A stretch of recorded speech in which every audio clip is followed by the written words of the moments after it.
Welcome, race fans, to the Richmond Raceway as the Di9 Designs NAOR Series Elite 8 drivers are about to battle in round 2 of the championship bracket. The drivers have strapped in as we head trackside for the command.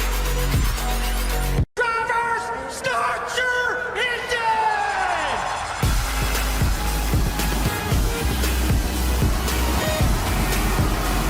As the pace car hits pit road, Casey Wyju leads the field for the first stretch. Green flag is waving and round 2 is underway.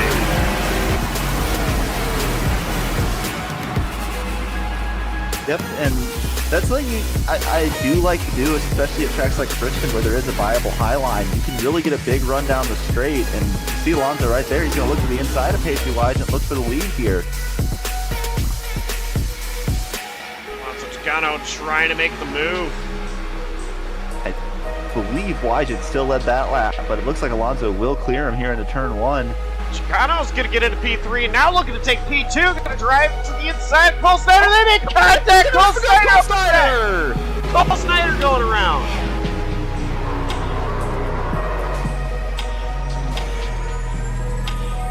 Nice. Yeah, he'll let him go here. No, he takes him out. Around coming Chicano. Cole Snyder's involved. Big chunk, a lot of piling up. That is wow. That is awful.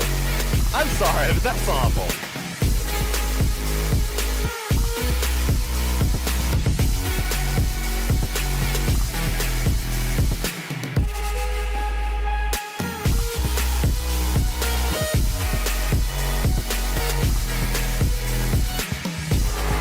Oh, he's out. He's out. He's out. He's out. Here comes Pacey Wyjen, but Berger wins it by 3/100ths of a second.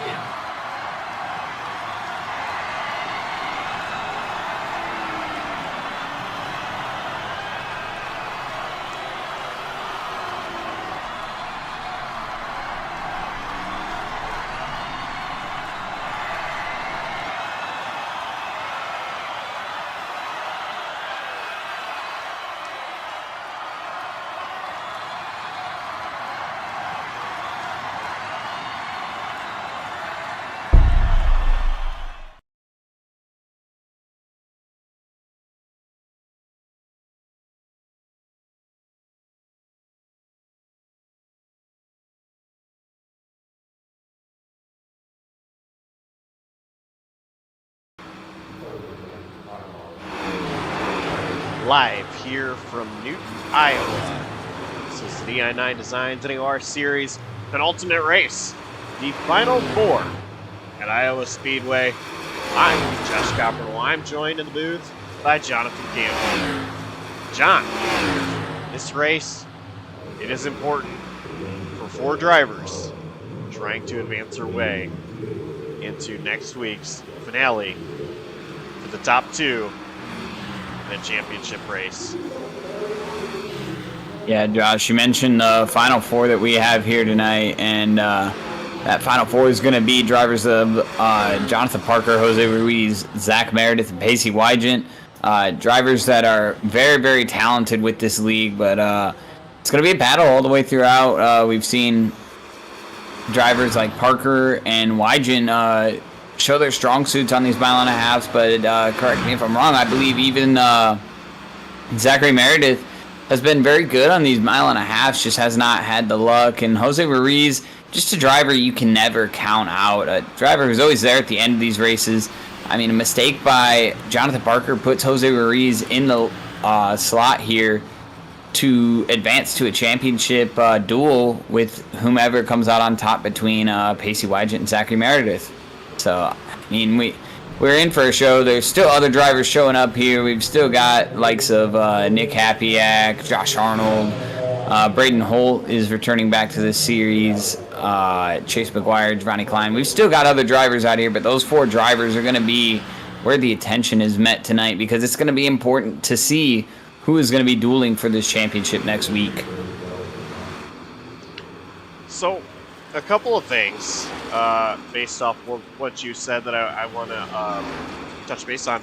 First of all, I'm going to give John the benefit of the doubt here. It's been a long day, I think, for both of us. and it's live TV. I'm gonna give him a break. This is not a mile and a half. This is a 7/8 mile track. It's a short track, and we can see short track tempers flare. The other thing I want to mention, we talked about Nick Kapiak, you know, not in it for the championship anymore, but he still has a chance to win a race. He's out here currently leading practice. And John, I want to ask you, what would you do? How dedicated are you to sim racing? And the reason I ask this, see, we're looking at Nick Kapiak right here. This man, last night, Michigan had a terrible storm all across the lower peninsula.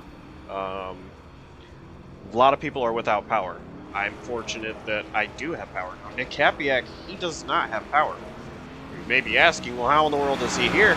He's so dedicated to sim racing and this series. He dragged his sim rig to his parents' house. And he is currently racing from his parents' house. So, John, how dedicated are you to sim racing?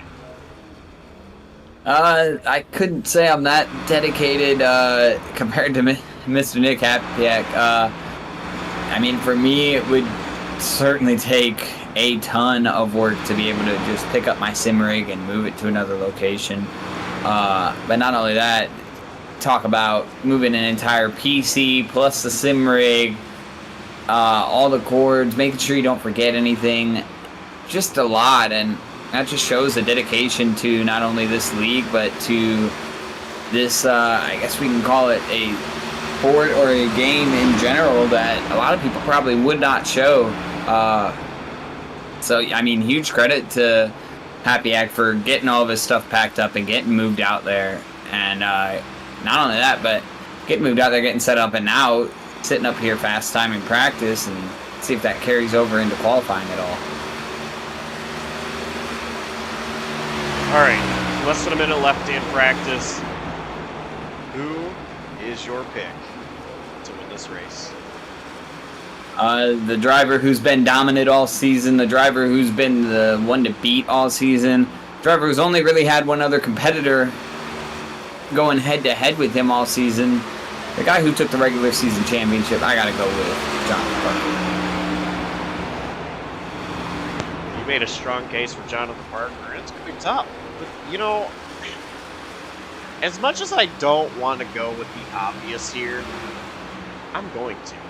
And the reason is because Pacey Wygant is just so good at these short tracks. Finished runner-up last week at Richmond, as it was to Jonathan Parker. But Jonathan Parker pulled an insane strategy that won him the race. And it barely worked. I mean, he ran out of fuel coming across the start-finish line. And it was a photo finish between Pacey Wygant and Jonathan Parker. Wygant is so tough at these short tracks. I gotta go with Pacey as practice is over and we are now into qualifying.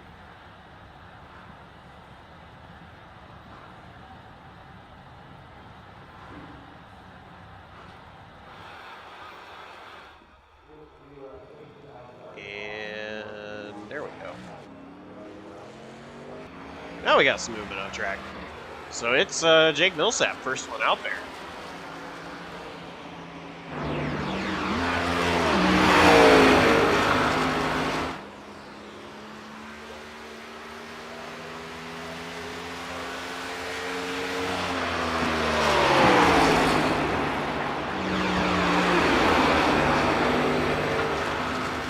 See him rolling that high line right now, carrying a ton of speed into the corner. Didn't look like he got all he could on exit.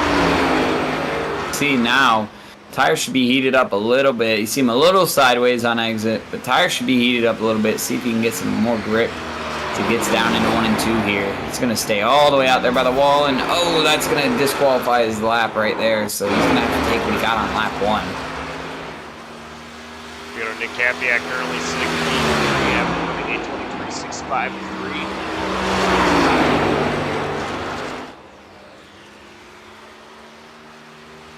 Capiak's second lap is going to go top of the board, 22.975.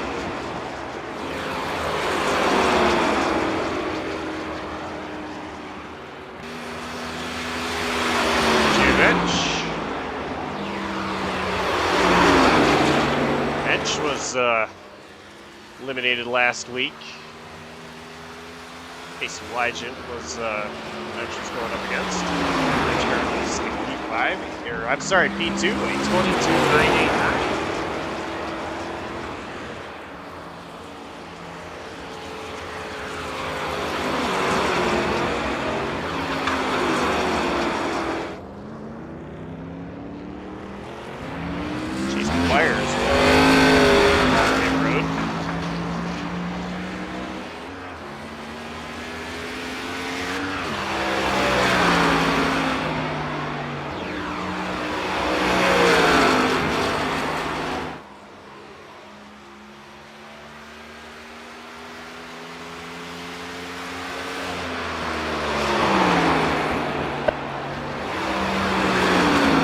A lot of these drivers trying to use different lines. You see Chase McGuire go kind of to the middle there.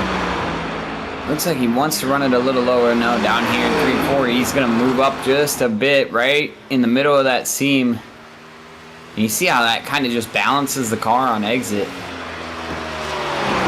And again, he's going to move down below that seam, run that lane just below the top seam. Very smooth here for the 7 of Chase McGuire. Lane is very consistent. He's not getting too high. And he's not getting super sideways either, so it looks very consistent.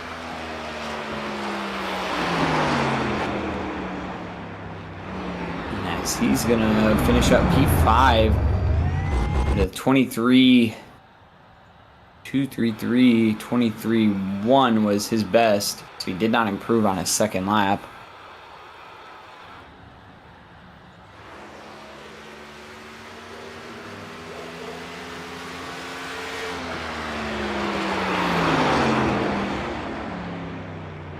Chapman, who's currently P4.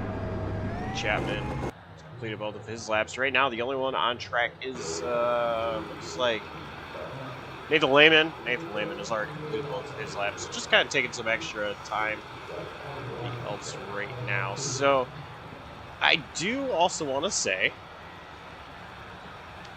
I have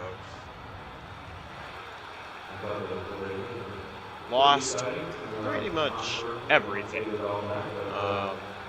All of my files, stuff for broadcasting, everything reset. Pretty much built all of this today. So, sound is off, quiet, loud. I had to move or mess with everything. Put in all the graphics. I'm still missing some graphics, but show them. And should be an awesome.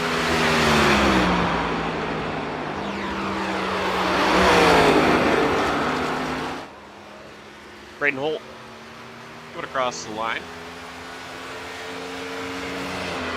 Is 3 and 23.002 so far.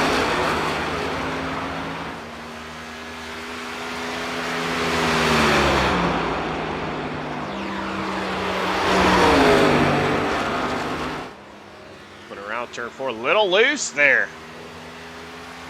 Try and get everything he can. And P2 tied with Nick Capiak for the top spot. A 22.975.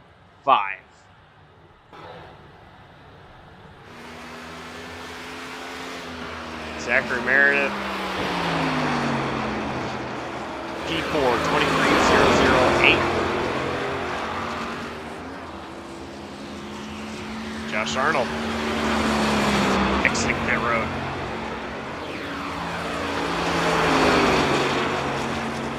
Casey Wygent also at the end of pit road has not rolled yet. But Casey Wygent looking to get ready to set his lap.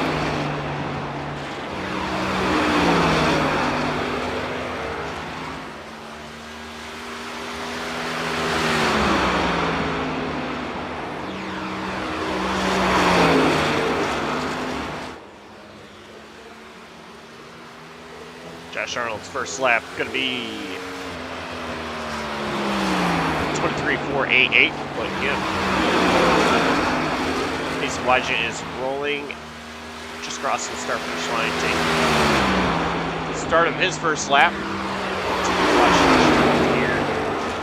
Arnold is making his way off turn 4 down the front stretch now. See if he improves from a 23.488.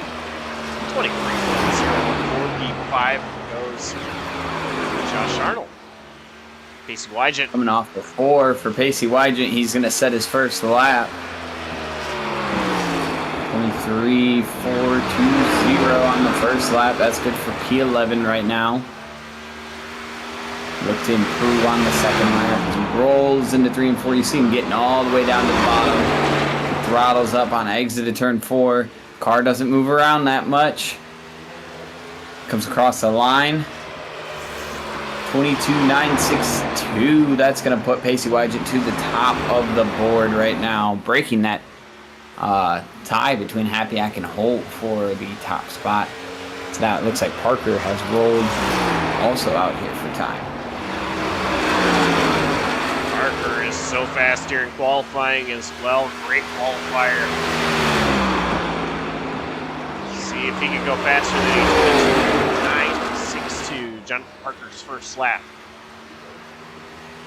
Pretty smooth. 22.969. 7 thousandths of a second off Pacey Wygent. How in the world does Jonathan Parker continuously put these great laps together on lap 1 and back it up on lap 2? It's a mystery how he does it. He does back it up on lap 2. 8.92. That's going to put Jonathan Parker to the top of the board. 22.892 for that number 92 Faith Fight finish sponsored Chevrolet. Took the top spot by 7 hundredths.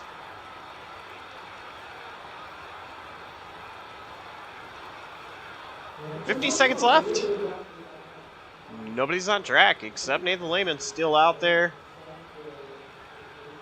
The only person left that could put a qualifying time down would be Mike Campbell, and it does not appear that he's going to. So, Josh, I believe we've got our starting lineup.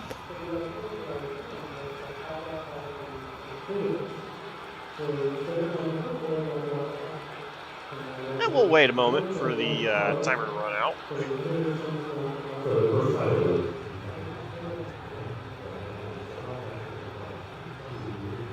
This race, this is the second time this season that these guys have come to this track.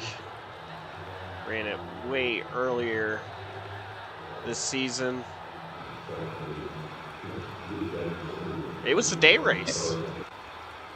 It was, and Josh, they say that everything crazy happens when the sun goes down, but we've already seen plenty of carnage at this track with the sun up, so I'm honestly excited to see what happens here with the sun being down. All right, let's go through our starting lineup. Jonathan Parker is on the pole. Pacey Wygent, P2. Nick Capiak will start third. Braden Holt, fourth. Jimmy Mensch will start in fifth. Starting outside row 3 is going to be Zachary Meredith. Row 4 is going to have the likes of Josh Arnold and Giovanni Klein. And then row 5 is going to have Andrew Chapman and Jose Ruiz.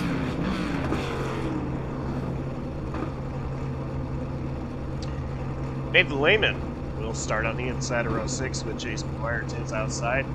Michael Morgan starting in 13th, Jake Millsap 14th, and Mike Campbell will round out the field tonight.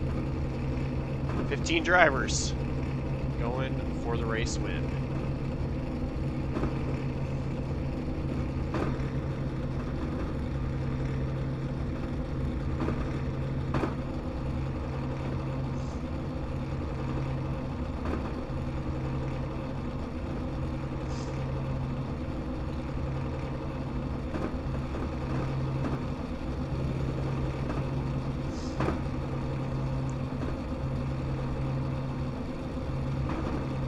So, as we're waiting for the field to roll off pit road here, Josh, I think this is a good topic of conversation.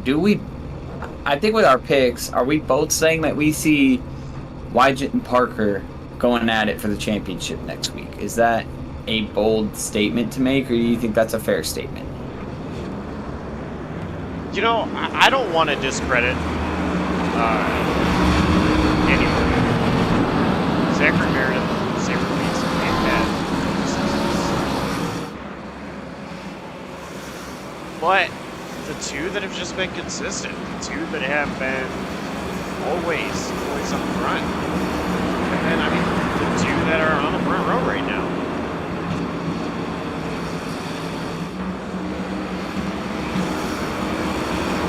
Then you've got Meredith back there in row 3, and you've got Ruiz back there in row 5. So, I mean, these guys aren't separated by much, but it's going to take some work here and maybe even a strategy call pay off here tonight.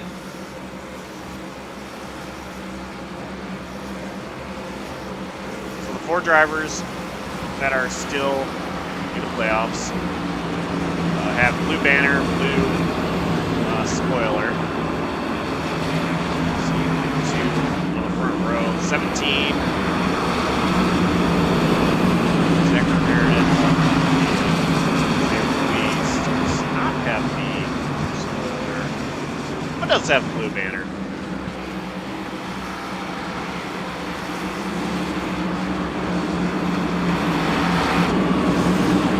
Lights off on the pace car. We're getting ready to go here, Josh. You can kind of feel the intensity, even with the smaller field here tonight for the NAOR Di9 Design Series. You feel the intensity with some of these drivers. Like I said earlier, we've seen a crazy show here when we came here earlier this season. Pace car pulls off. We hit the Geico restart zone. Green flag is out, and we are racing in Iowa.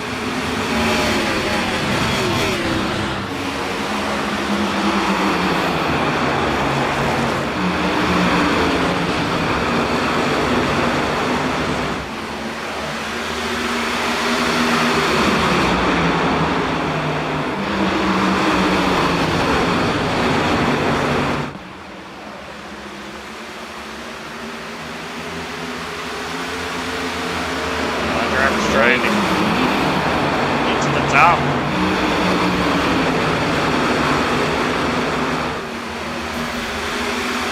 Just getting ready to say the complete lap 1, and yeah, and as you said, Josh, everybody rolling the top right now, or actually the middle, and out to the wall on exit, but Casey Wygent's been peaking on that bottom. We know how tough it is because we've been here before to make a pass on the bottom. It's going to take some work, and you're really going to have to take care of those tires. But as we mentioned, raced here in the day in this, earlier this season. Tonight, racing under the lights, and the track temp is only 77 degrees. So, I mean, right now these drivers dealing with relatively cool conditions that should make for a lot of grip in this track, make it a little bit easier to maneuver.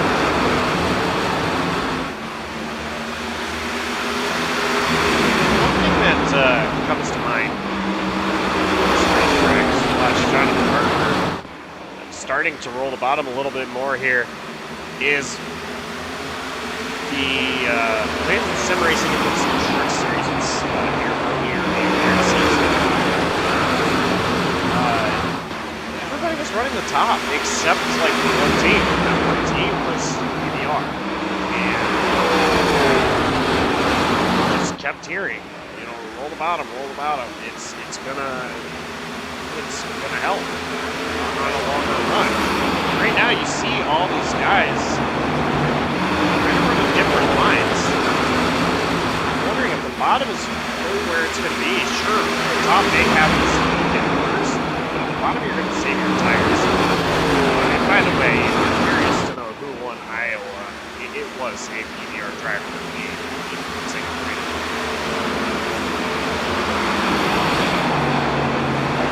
Back to the field, Jose Ruiz has already improved his spot from that 10th starting position up to the 7th position. And Zach Meredith moving into the 4th position after starting 6th. Looking for 3rd right now on Braden Holt. Holt going to roll that outside. Meredith right now has the nose ahead.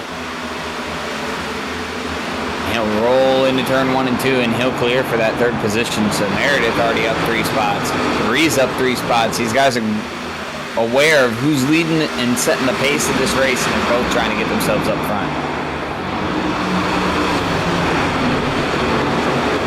And the one thing that I love about racing is it's so unpredictable. You know, we talked about Jonathan Parker and Macy Wygen being the 2 dominant guys, but Louise, I mean, you can't discredit them at all. They've made it this far, and they've put together 3 seasons to get them this far. And for them, both of them could easily get into racing for a championship next week.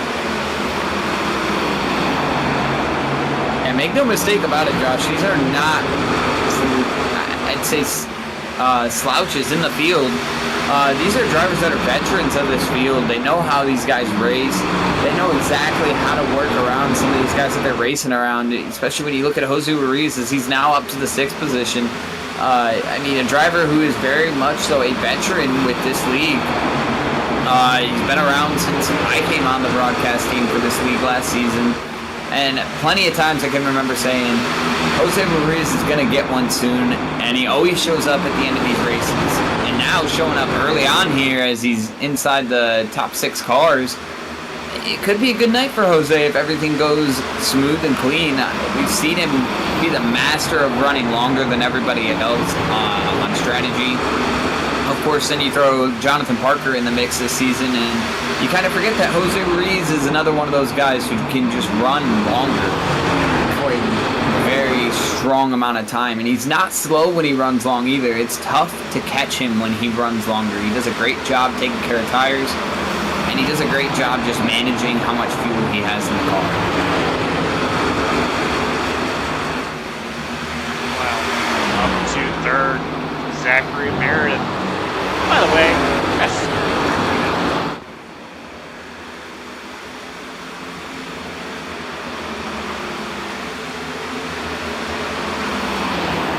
Zachary Meredith. You know, I think I touched base on him last week, and I mentioned only a 3-time winner in the Di9 Designs NAOR series, but I know this guy has 18 racing against this same group of people. He was always so fast, such a competitor, and I loved but hated to race him when I had to race him, and I loved it because I knew I was going to get race clean, but I hated it because, well, mainly if I was racing him, which was hardly ever because he was way too fast. You know, that was the other thing. I hated it because he was way too fast. Exactly. P3 closing in on her the top 2.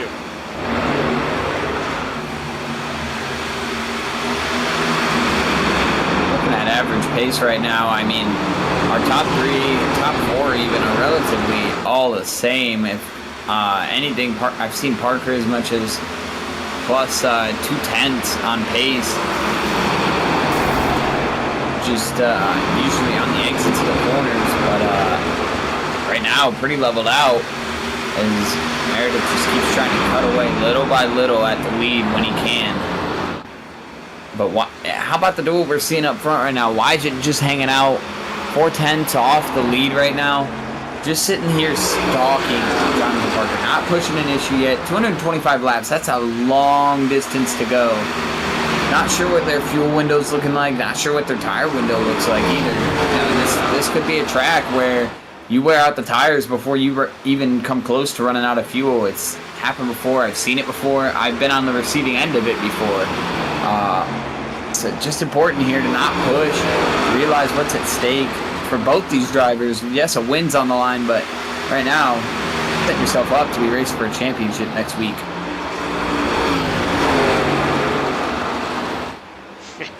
And I'm telling you, it's going to be a fun battle, regardless of who it is next week. These two, between Parker and Wygen, they've been easily the class of the field all season long. You put them in Las Vegas next week, a mile and a half. It shows a mile and a half crazy. They start off almost like plate racing. And, you know, as the tires wear, it starts to separate more and more. But they still always find themselves up front, despite the fact that it is kind of racing.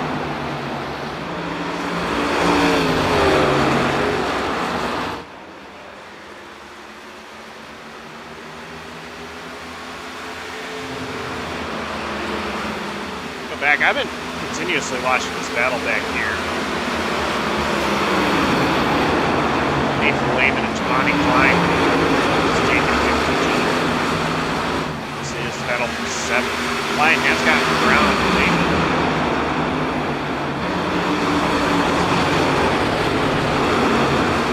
Look up ahead. Happy Axe looking on the 54 of Holt. He's been peeking the nose down just ever so slightly as they enter the corner. This time he's going to roll in right behind Holt. But you see him just peeking down a little bit, trying to set up a run on exit. Right now he's closing. It's kind of starting in higher and diamonding the exit here. This time Holt going to keep it down there and kind of feed some of that dirty air to the nose of the 6 car. And looking in the background again, you mentioned Giovanni Klein. Well, I just seen him go top to bottom, back to the top in turn 3 and 4, trying to get a run on the 23. It looks like it might have hurt him even more than it helped him.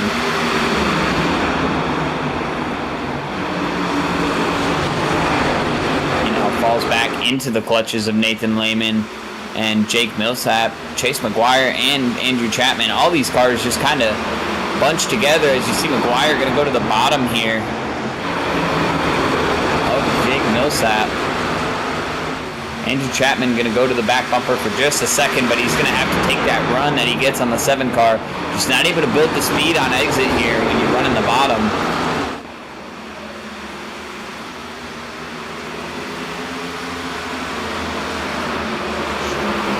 There on the bottom, here's Chase McGuire.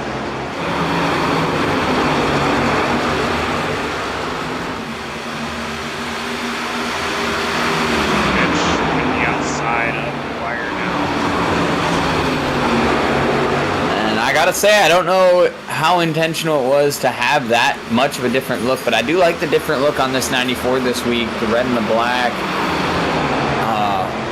pretty much blank team. I can't really read what it says down the side there, but I like the change of pace here for Jimmy Mensch with the new scheme. And yeah, looking good so far as he's just outside the top 10.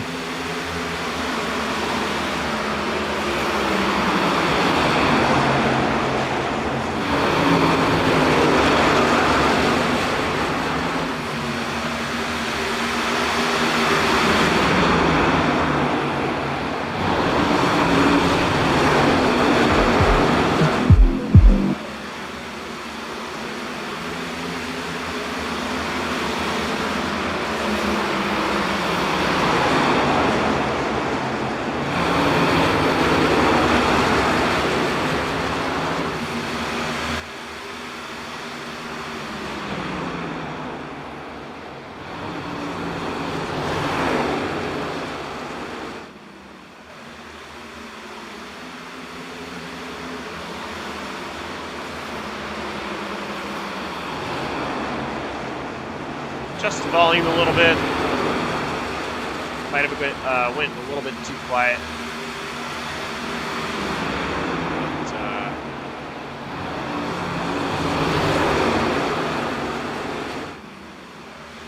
just continue to let me know how it is. Nick Capiak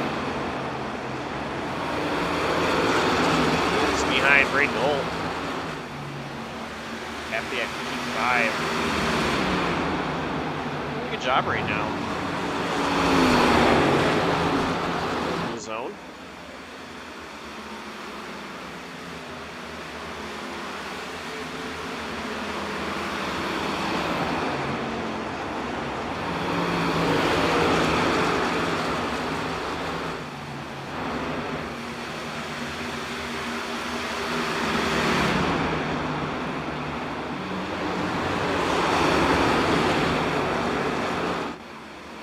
Andrew Chapman rolling a higher line.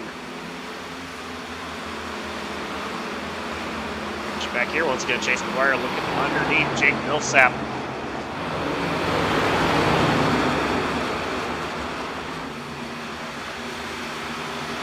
Still struggling to complete the pass. Gonna try to slide. They might have made contact there. Jake Millsap hit the wall. Slow on the track, but no caution and relatively no damage to the 7. All the damage dealt to the 19. And looking back at it, I mean, Millsap had a choice right there. 35 laps in, it's one of those situations where you got to pick and choose your battles. 35 laps in, you see him coming up. You know he's going to keep coming up, and you have room to the wall as well. I think Millsap just didn't want to give the room there and ended up paying the price for it. And, you know, it's not his fault. That's just hard racing early on in a race. But, like I said, you pick and choose your battles. And, like I said, he had room to the outside wall. He just chose to stay right there, a lane or two off the wall. And McGuire, probably thinking he's going to go all the way out to the wall, just decides to slide up a little bit, and they make contact. Well, the bad thing about it is it looks like really bad netcode, which I still think they would have made contact regardless whether it was netcode or not. But I definitely think the netcode made things a lot worse with the way that Jake Millsap went up and hit that wall. They were still going to touch, no doubt. I believe that. But things could have been a lot different there. Netcode had not reached out and bit Jake Millsap.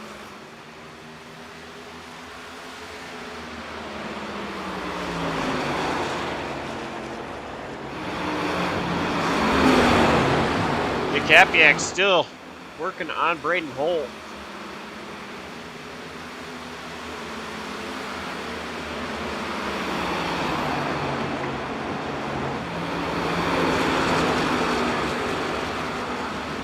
Not able to get close enough right now.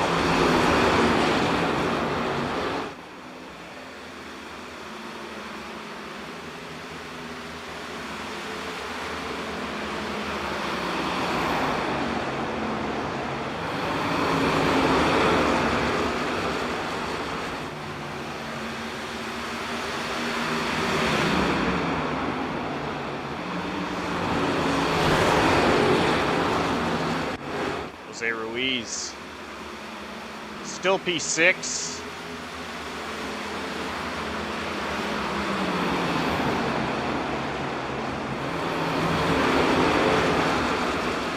Great run, chasing down Nick Capiak on the other end of things.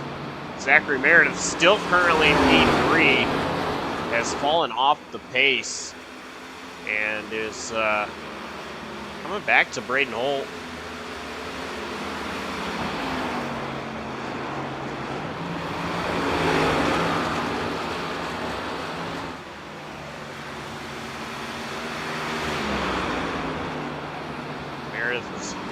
Very fast early on.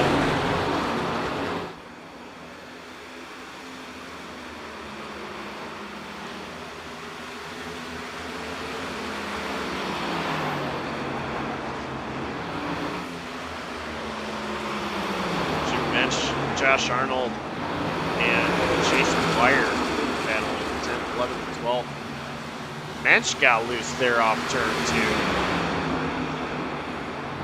Yep.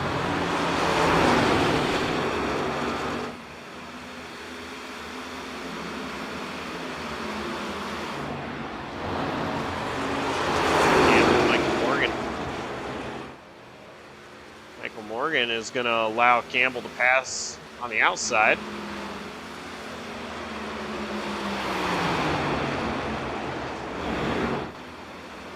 And here's Jose Ruiz making a move underneath Nick Capiak, trying to get into 5th.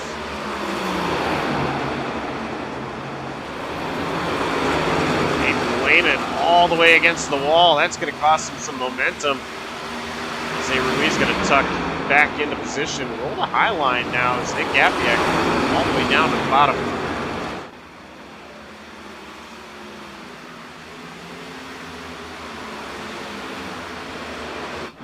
I don't think Hapiak anticipated that Ruiz was going to go all the way out there to that wall, maybe trying to just block his run, but Hapiak again to the bottom there. Ruiz going to stay out here and keep trying to build momentum on this outside line.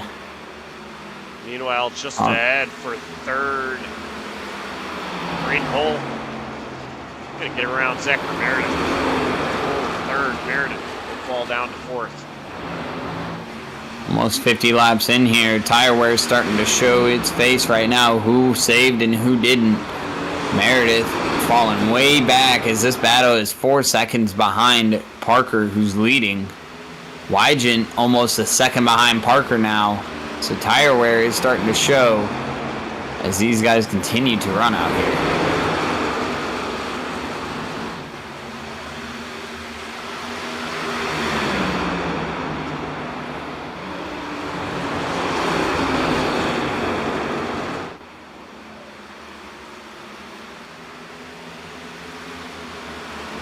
Ruiz. He gets another run. This time it looks like he can clear the 6 of Nick Hapiak, and he does. Move Jose Ruiz up into the top 5. Lehman trying to make a move as well. Lehman's going to send it into the corner. Andrew Chapman looking underneath Nick Hapiak. Is Hapiak having an issue?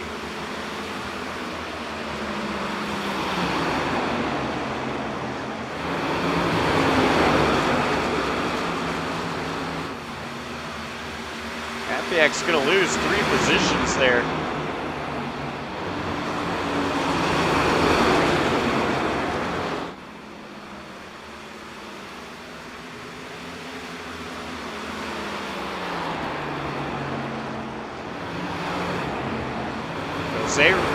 Jose Ruiz moves into the top 5.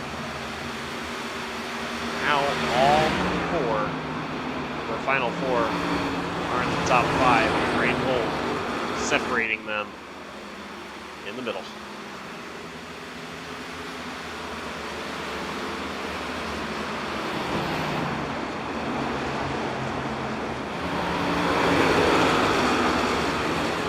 Lehman though. Lehman and Chapman still battling.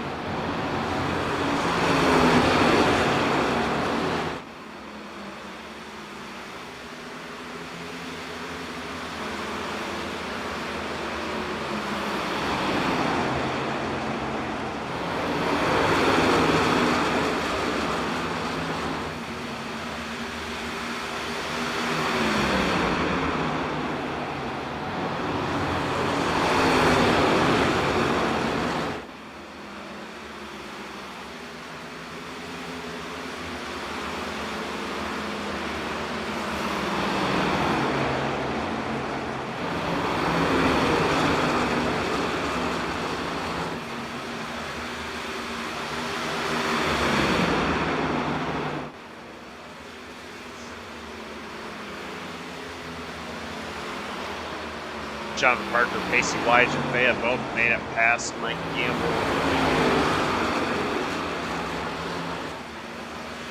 Parker, who has led them all so far, is actually pulling away from Pacey Wygant. The gap, 1.4 seconds.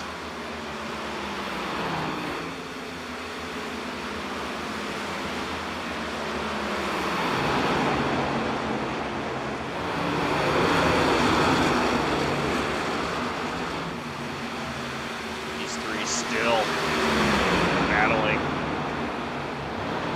Nathan Lehman and Andrew Chapman, as well as Nick Hapiak.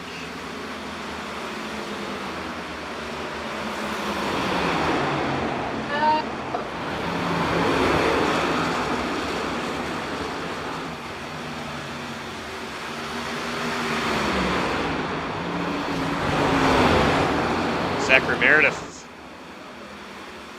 getting caught by Jose Ruiz.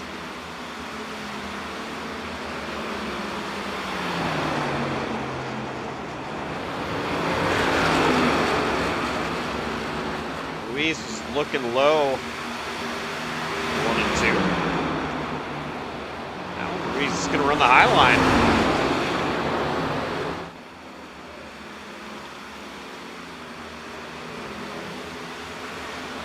Ruiz is there to the inside of Zachary Meredith.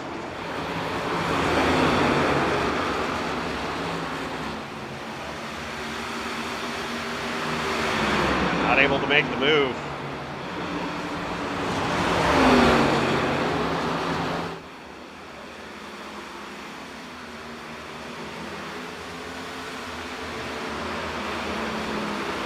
Staying in the line right now.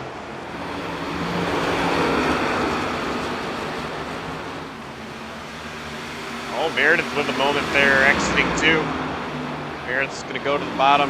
Ruiz from the top. They've got lap car. Mike Campbell. Ruiz going to have to look to the inside on the front straightaway of Campbell, and now back to the inside of Zachary Meredith. They're side by side. Meredith might have the advantage here on the high line. Dead even off the corner. Meredith pulls ahead once again. Making it so hard for Ruiz to pass, but Ruiz gonna try a crossover here after Meredith pulling a slide job, and he's gonna make it happen. Say Ruiz. Meredith's gonna try and rally on the bottom, but not gonna be able to. Ruiz is now up to 4th. Still 5 seconds behind Parker, but making his way through the field very slowly and gradually, showing a lot of patience out of this driver tonight.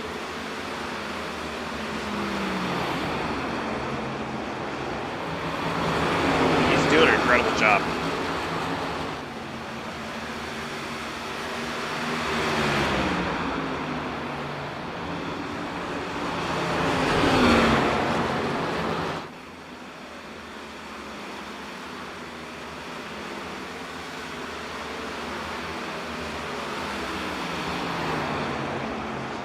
His lap times are showing right up with the top 3.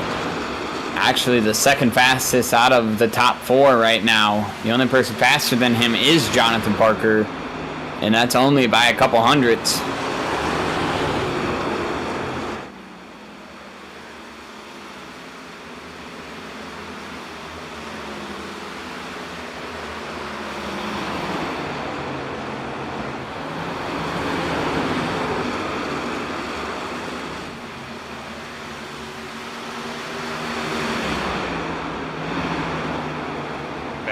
Battle. Just inside the top 10. Jimmy Mensch, though, coming down pit road. This can start his cycle.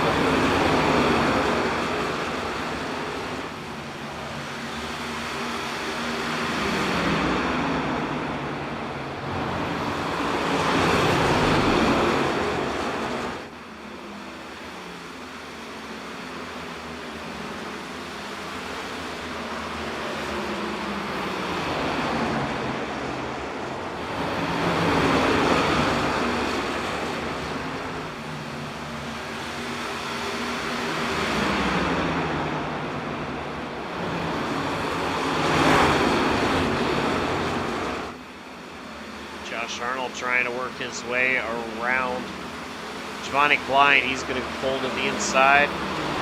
Klein not going to fight. Klein is going to try to cross him over.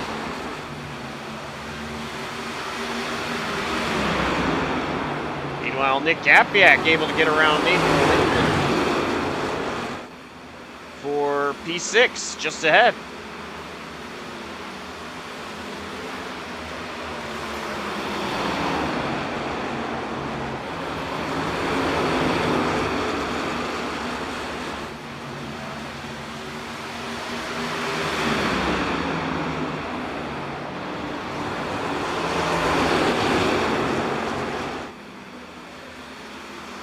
Josh Arnold is right there with Nathan Lehman now.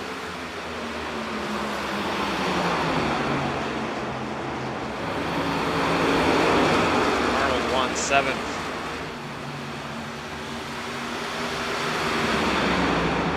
Arnold's going to look to the inside.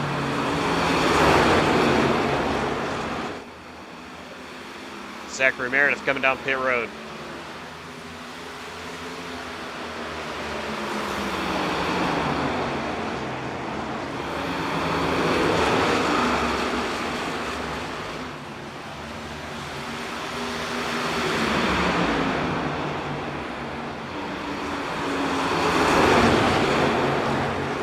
Josh Arnold side by side with Lehman. Lehman clears Arnold.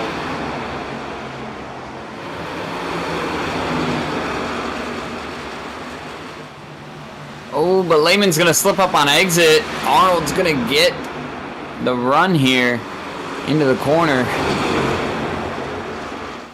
See if Lehman can rally on that outside. He does a little bit, but Arnold going to have enough room to slip up in front of him.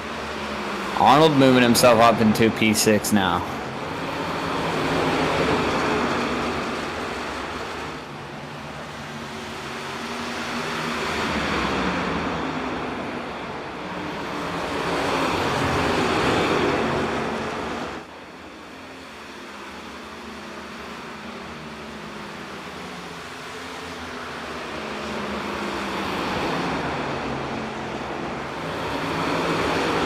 Still only 2 drivers have come down pit road for pit time. Zachary Meredith and Jimmy Mensch. Both drivers 1 lap down.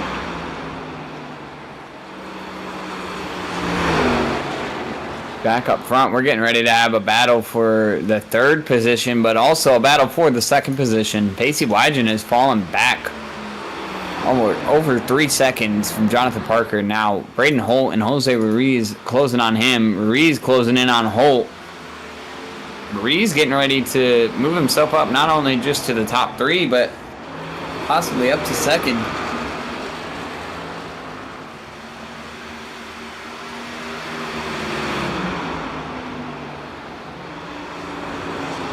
Chase McGuire bringing it down pit road.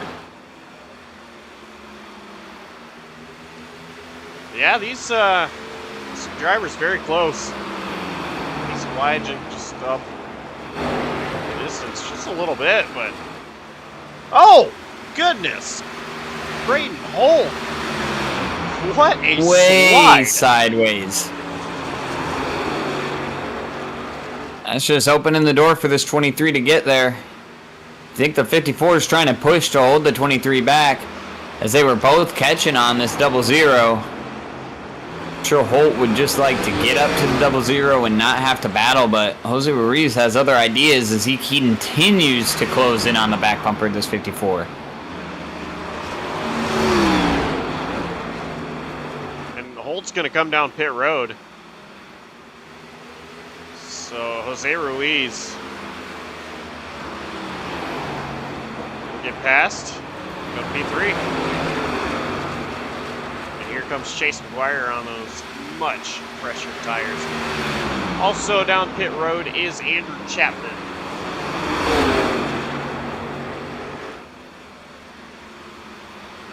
The top 7 have yet to hit the pit lane. Giovanni Klein, Nathan Lehman, Josh Arnold, Nick Hapiak, Jose Ruiz, Pacey Wygen, all the way up to Jonathan Parker. Those are the drivers left to pit. This battle. Hapiak, Lehman, Arnold, Klein. All 4 of these drivers under a blanket, but they're 3 wide right now with Zachary Meredith on those fresher tires underneath. Giovanni Klein's going to look, see that hole. He's going to try to go 3 with these guys. Nathan Lehman up the racetrack struggling. Josh Arnold trying to keep Giovanni Klein from making that 3 wide move. Arnold just ahead of Lehman now, and Klein rolling that bottom gonna slide Our up. top two have come to pit road. Parker and Wygen are on pit road. Ruiz stays out.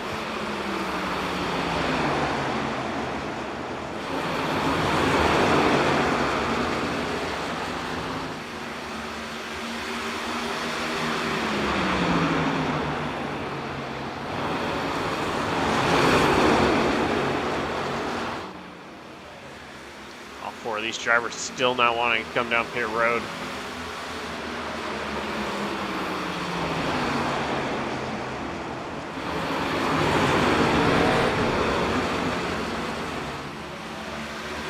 Race leader Jose Ruiz is going to bring it on pit road. Capiak gonna pull it down.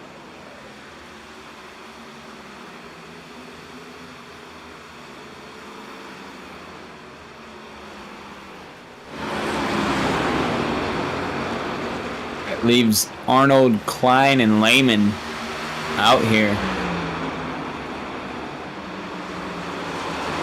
Looks like Klein's going to elect to come down. So that leaves Lehman and Arnold.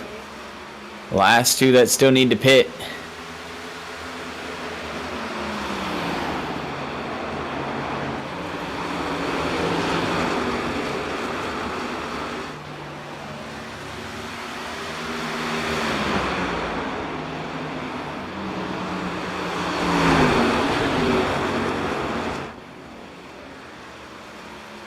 Josh Arnold, you see him, he is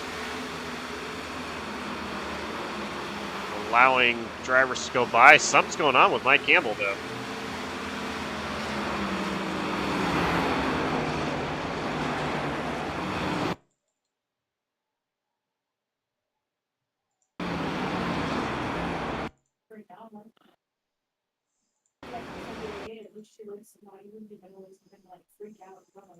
Arnold elects to bring it down pit road. Lehman's still out here. Running it a little longer than the rest of these guys. We'll see if Lehman elects to come down.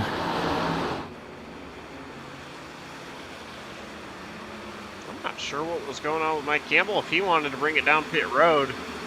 He did. He came down the next time by. He just missed pit entry right there.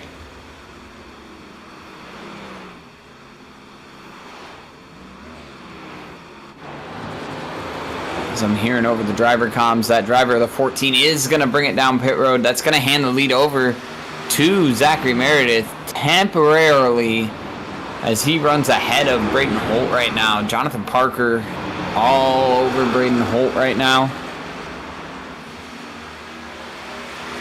And Parker trying to advance his position. He will do it into 3 this time. It's now Parker chasing down Meredith.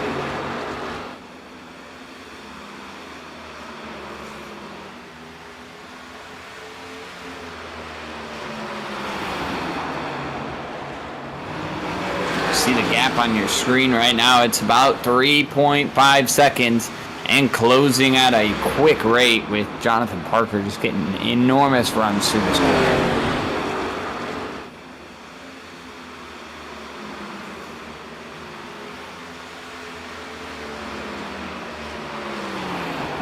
This is what happens with different pit strategy. See, Zachary Meredith, he came down pit road 11 laps before Jonathan Parker, and so Meredith was turning laps faster than Jonathan Parker for 11 laps, which is what ultimately has put Zachary Meredith in the lead right now.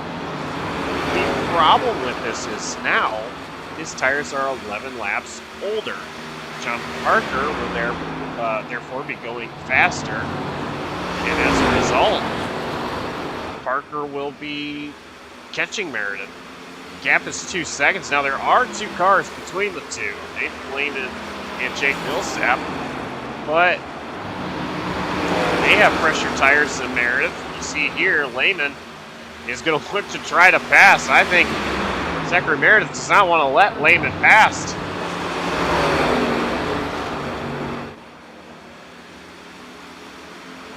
Lehman's going to get by. And now you see Parker in the background. Yeah, you see Parker, but really The strategy ultimately is paying off for Meredith, as he's now a good gap ahead of Pacey Wygant, the guy he's battling for a chance to race for a championship next week.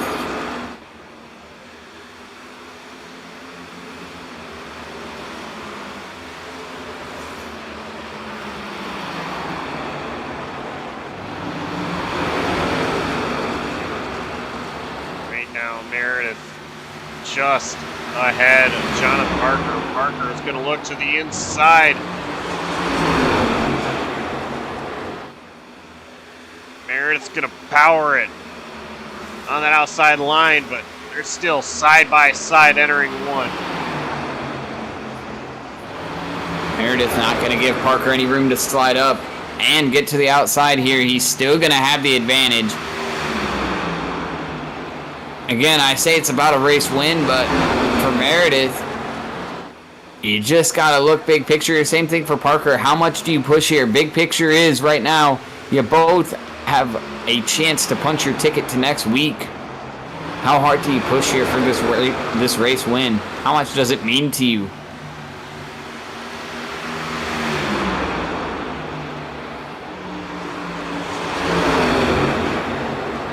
Looks like Parker might clear. Meredith's going to slide.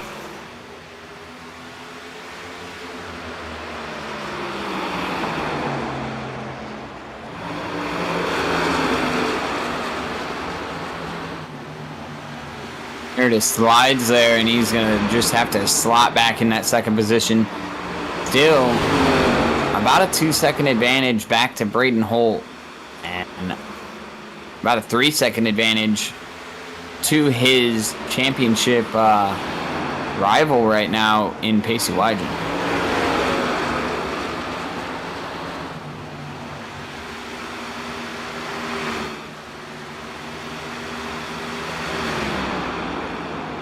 Wygant, Braden Holt. They are third and fourth, a little bit off of each other.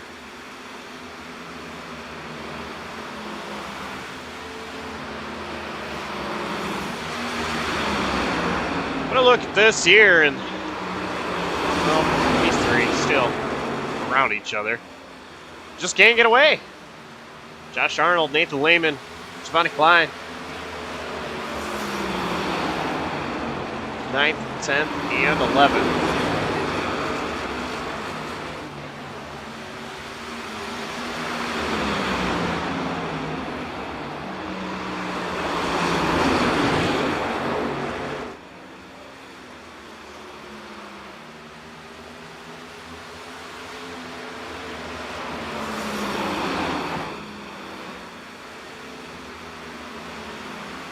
Pacey Wygant has tremendously caught up to Braden Holt. Wygant's going to look to the outside.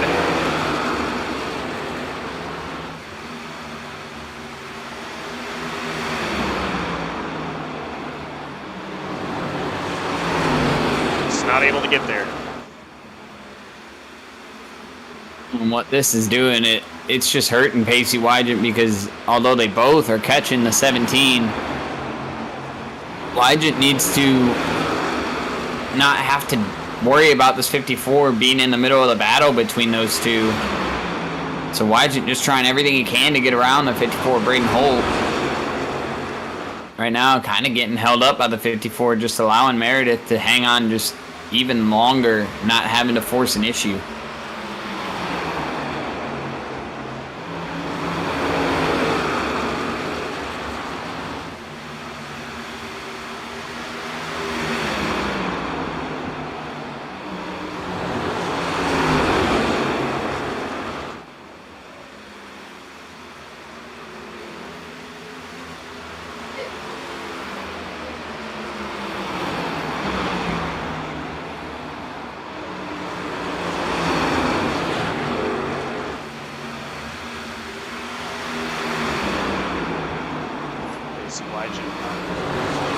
Look at the inside, Braden Holt again.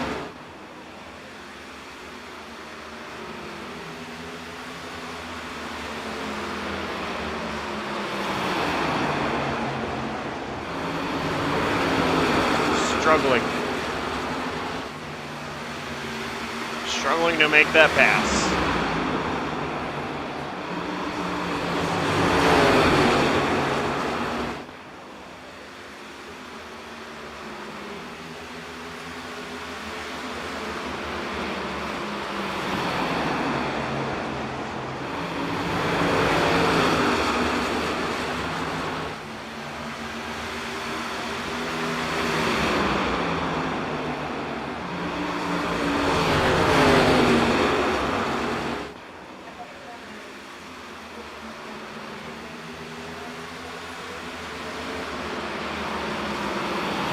Wygent continue to try and rally here. See if he can get back up to that back bumper of the 54. They both are closed on 17 and Zachary Meredith. That taking it easy period I told you that Zach Meredith could take, he can no longer take it, as he's now not only got the 19 who's been there behind him consistently for the last couple laps, he's now going to have the 54 and the 00 breathing down his neck. And the longer these three take to get around each other, that's only going to allow the 23 of Jose Ruiz to close the gap.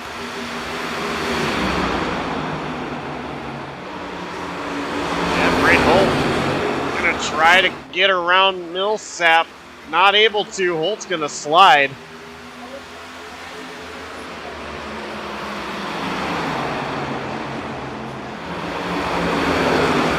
Correct me if I'm wrong here, Josh. I believe the 19 and the 17 might be teammates in this league. But I kind of like the gamesmanship here by the 19. Kind of just blocking for his teammate. Not aggressively blocking, but doing what he has to do to just keep these drivers at bay so that Meredith doesn't have to worry too much. Well, one thing I can say is there are no teammates. In NAOR, Braden Holt's going to slide. Okay, then we'll call them friends. Holt saved it.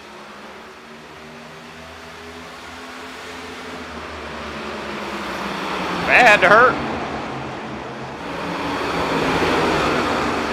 It hurt those tires quite a bit. It's not going to be something that Holt's happy with. Got a little bit of radio chatter going on from Josh Arnold saying lap cars get out of the way whenever you can. Can only assume what that's being referenced to, as the 19 still continues to kind of just play a pick here. And my guess is it is a reference to the 19. Shake Millsap is a lap car. See right there, the 54, Braden Holt gives him a shot getting in the corner. They both, Pacey Wygant and Braden Holt, now clear Millsap. Which means Meredith is just going to have to hold on for whatever he can here. You know Meredith isn't going to let these guys by easily, even though they are on fresher tires. He's going to continue to fight here and try to hold on to this position.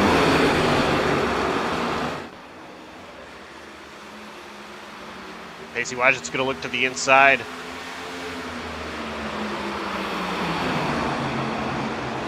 Pacey Wygant's going to slide in front of Meredith.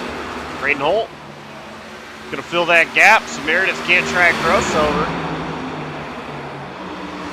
And they're both going to clear the 17 of Meredith.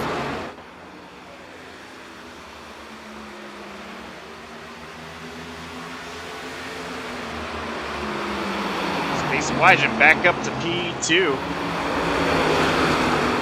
And championship battle is Parker and Wygant as things stand. We're just past halfway, 110 laps to go in this race. 0 cautions so far here tonight. We are not going to go anywhere. Braden Holt is around, hits the inside wall hard. He's going to come to a stop and tow it down to pit road. Braden Holt, who is having an incredible night, his race is over.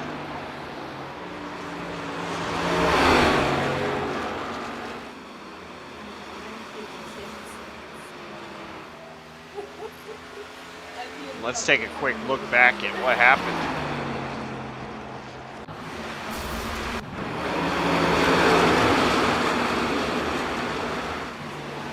Braden Holt just got loose off 2. Possibly overcorrected it. Hit the outside wall and went for a slide.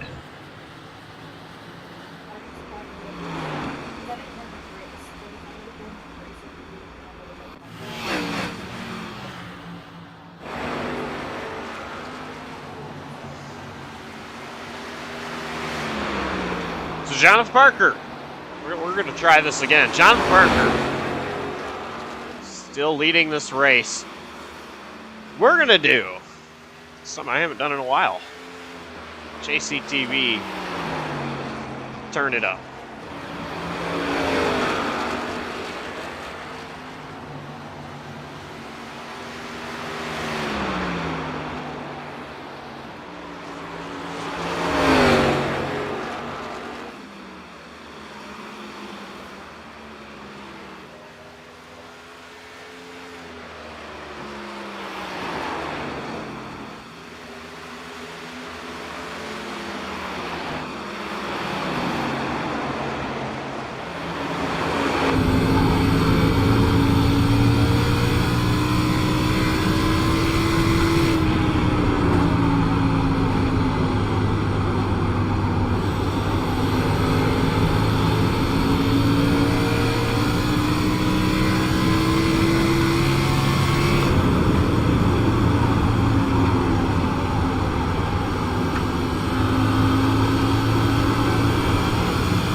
battle for 5th position. Watching it quite a while now. Josh Arnold, Andrew Chapman, Nathan Lehman battle for this position.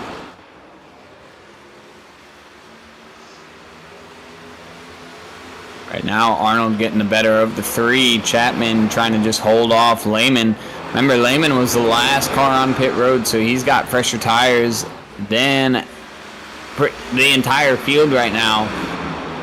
If I had to guess, by about 10 laps minimum to some of the guys in front of him. Maybe only a couple laps to Arnold, but most of the guys in front of he and Arnold, he's got 10 plus laps advantage on tires right now. You would be correct with that.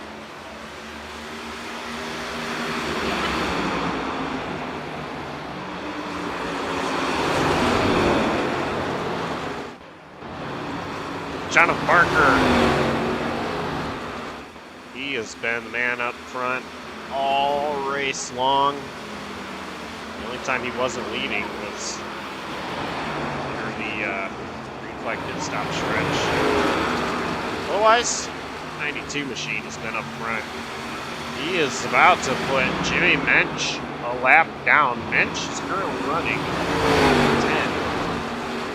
And Chase McGuire not that far ahead. It's in 9th.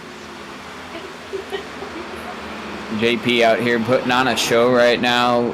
Is showing us what we missed in the spring as he, or not the spring, but earlier this season as we collided with, I believe it was Michael Kruger. As we have a pass getting ready to be made for second. Jose Ruiz does clear the 00 Pacey Wygent. And in the 3 and 4, Jose Ruiz has moved himself up to second. So still not progressing super fast, but just cutting away little by little as this race goes on is Jose Ruiz. Remember, this driver started in the 10th position, now up 8 spots from when he started, just slowly picking them off one by one. Does he have enough in the tank as we still have a little under, I believe it's 80 laps to go, if I'm doing the math right. I'm very bad at math, but 83 laps to go. Does he have enough here with another pit stop? Does he have enough to stretch it out and maybe get ahead of this 92?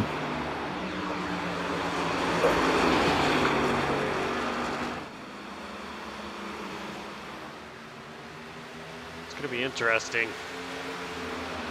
Ruiz, of course, his opponent this week is Jonathan Parker. I say that, opponent, because, if you're just tuning in, the tournament that we have, these drivers, we started off with 14. Right now we're at 4. And this is an elimination style bracket. But, whereas do some races and some drivers get eliminated, it's one race, half the field is cut. It's just whoever finishes ahead of the other. It's Jonathan Parker right now, the leader. Parker would advance despite the fact that Ruiz is second. Pacey Wygent third, and Zachary Meredith is fourth. So your top 4 drivers are the final 4. Right now, it would be Parker and Wygent racing for the championship in Las Vegas if this race were to end. Right now, still 79 laps to go, and speaking of Zachary Meredith, he's bringing it down pit road for what should be the final time tonight. Should be the final stop of the race for Meredith, but you remember he did this earlier and he was caught very, very quickly by Jonathan Parker, but it put Wygent in a little bit of a hole. And Wygent, I'm sorry for cutting you off. Wygent actually bringing it down pit road as well. Wygent remembers what happened the last pit cycle. And to be honest, like I said earlier, Wygant, Meredith, they're racing each other. And Ruiz and Parker, they're racing each other. So, I mean, again, we talk about everyone wants to come out here and win. If you're one of those 4 drivers, you just got to make the call to be out ahead of the other driver.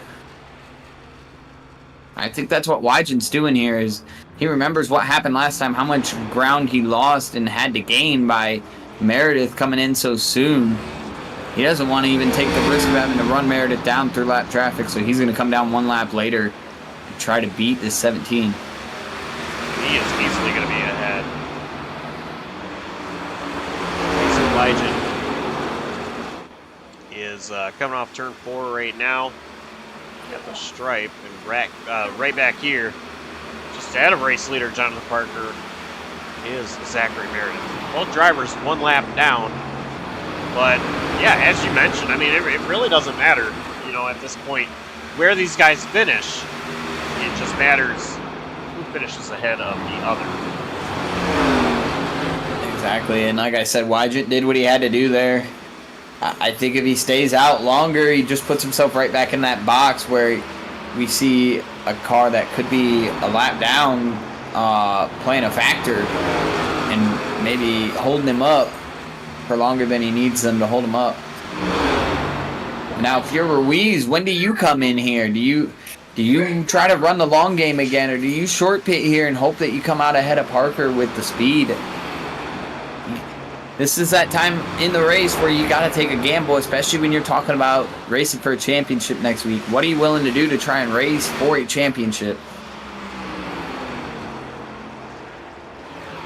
One problem with where Jose Ruiz is at in comparison to Jonathan Parker is he's back about 6 seconds. That's a huge gap. It's basically Jose Ruiz somehow has to make that up, and your best bet is to come down pit road before Jonathan Parker, but you know, if Parker sees Ruiz down pit road, he's going to come very quickly. So, right now, my guess is Ruiz is just going to try to stay on track, cut the time down that way, and the two of them will pit really close to when they absolutely have to. Right now, the gap is still about the same as it was when he originally passed Wygant for that second position, so he's not cutting into the gap really at all. I agree with you that Parker would come down, but at the same time, if you're in Ruiz's seat, you got to just think, what if he doesn't come down, and what if I can put some fresh tires on, go out here, run faster laps, and get the job done.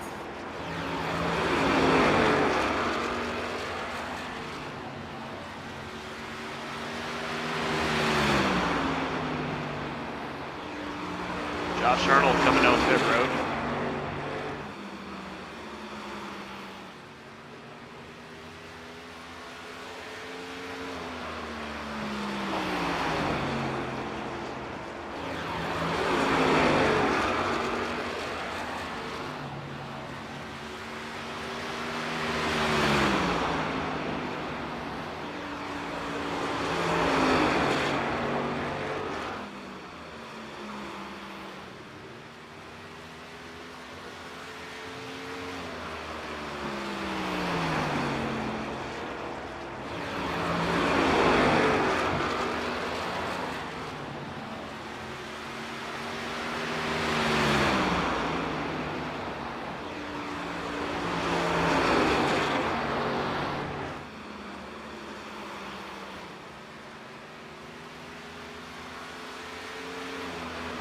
Right now, only 3 drivers have yet to come down pit road. 2 of them being Ruiz and Parker. Lehman's still out here, but he's 21 seconds back the lead.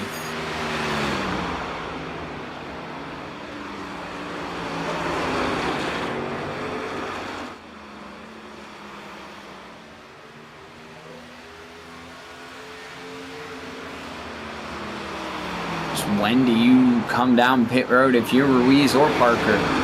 How much time do you give up to these drivers such as Wygant or Meredith who have already been down pit road? How much time do you give up?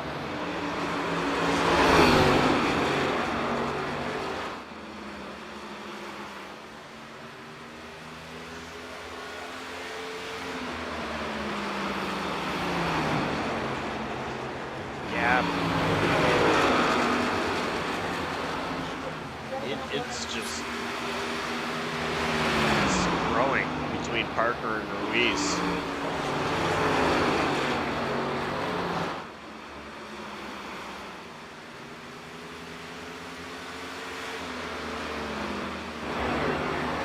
Parker is actually having a little battle right now with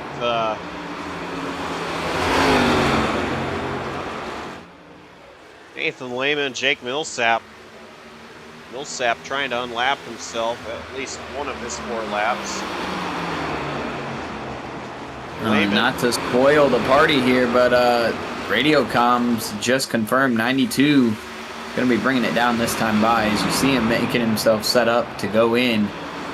So you got to wonder if this forces Ruiz's hand or if he stays out longer here. Right now it looks like the 23 is going to stay out as he does roll the high line into 3 and 4. It's money stop time. No mistakes by either driver. Ruiz has a chance to pull an overcut. Parker a chance to just try and continue what he's been doing. For Ruiz, I think what he is hoping for is a caution. By the way, we're on lap 164 of 225. There's 62 laps to go. This race has not had a caution at all.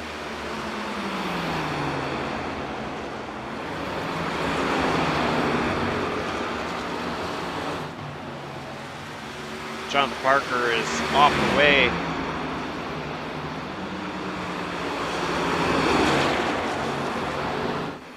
Jose Ruiz still out there.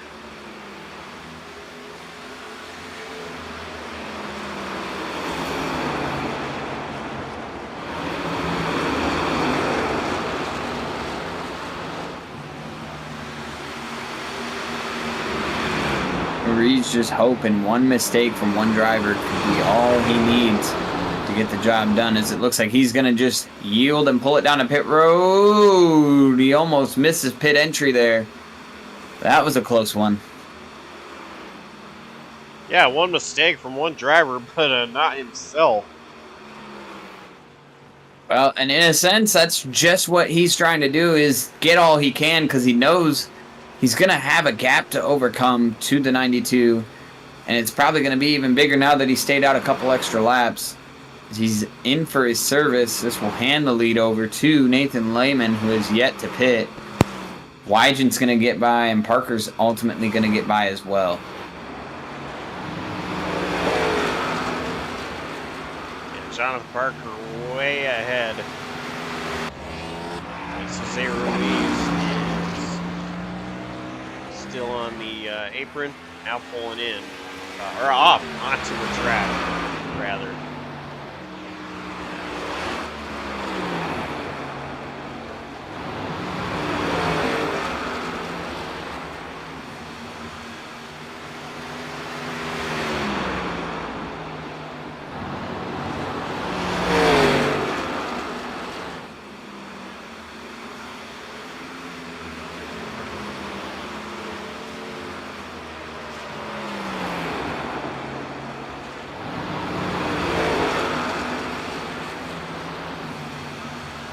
But interesting here, something else that could play to Meredith or Wygent, not Wygent, Ruiz's advantage here. Wygent got out ahead of Parker because of how early he came down. Now we know Wygent isn't going to be as fast as Parker with older tires. But if Wygent is able to just battle Parker for that position, that slows both of them down. That allows these two, the 17 and the 23, to be able to close in. It's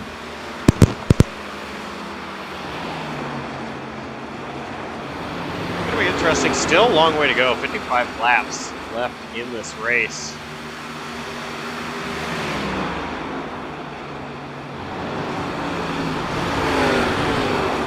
John Parker is closing so fast.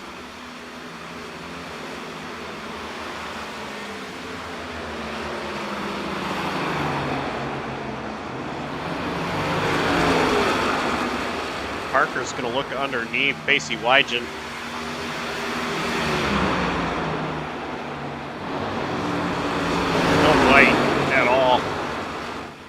Doesn't look like Parker's going to slide up in front of Wygen.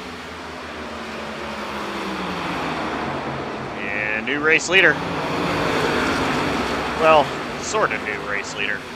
But Jonathan Parker retakes the lead.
Jonathan Parker continues to lead this race. 50 laps to go.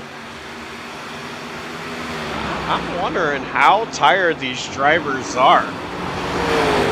I know this is not real life racing. This is sim racing. But I know for me, when I'm sim racing, I get real hot. It's real hot in my room. I do have a fan on me, but still, I mean, it's a lot of heat. And these guys, I mean, they've not had a break other than on pit road where they have just a few seconds, catch their breath, stretch their wrists, their ankles, anything to try to, you know, right back out there and do what they've been doing. So how tired are these drivers after running so far? 8 laps, green flag. You know, Josh, you say that, and you know, we talk about sim racing, but in general, just amongst gaming, there is such thing as game fatigue, and you know that sets in for somebody who's sim racing and somebody who's just playing Call of Duty. As Mike Campbell has a moment right in front of Jose Ruiz and Zach Meredith as they're trying to get by him. Ruiz going to get by Meredith for the 3rd position, but gamer fatigue is a real thing. You can get real tired while just playing any game, let alone one like what we do over here with iRacing and sim racing in general, where we use our arms and our feet so much and we have so much going on. It's a strain on your brain and your body. And 225 laps, that's a long race to have to get through, especially all under green flag racing. No cautions, no brakes, and it can certainly get to you in a hurry.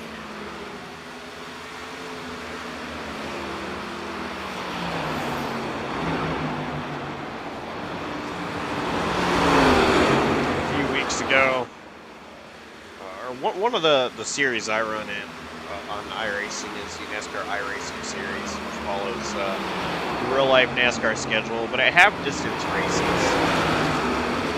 For the most part, there's 4 races that are full distance every season. This season, Daytona 500, Go 600. I believe the Southern 500 coming up, and Phoenix finale are the full distance races. Maybe it's a Bristol this year.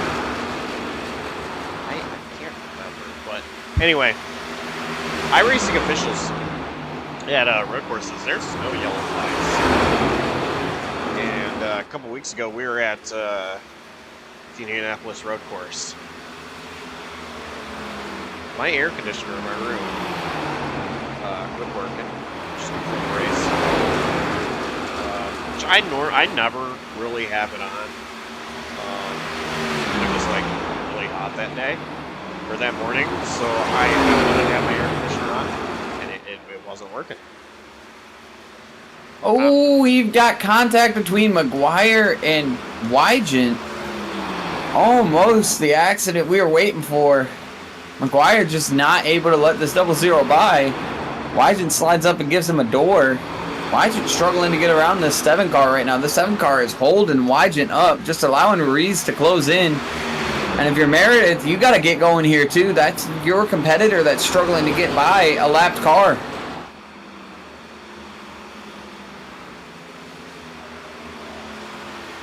But a big moment there for Pacey Wygent. I believe a couple laps ago I heard him come on the comm and they asking McGuire to just let him by. Didn't sound like a very positive response from the driver of the 7, so the 7 not making it easy right now for the 00 to get by.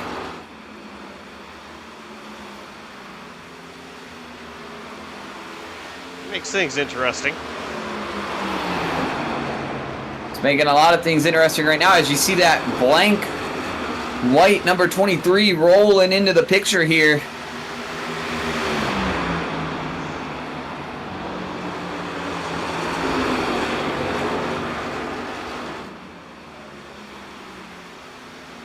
Ruiz on much fresher tires than Wygent right now. He's going to have the run as they go into 1 and 2, take the peak.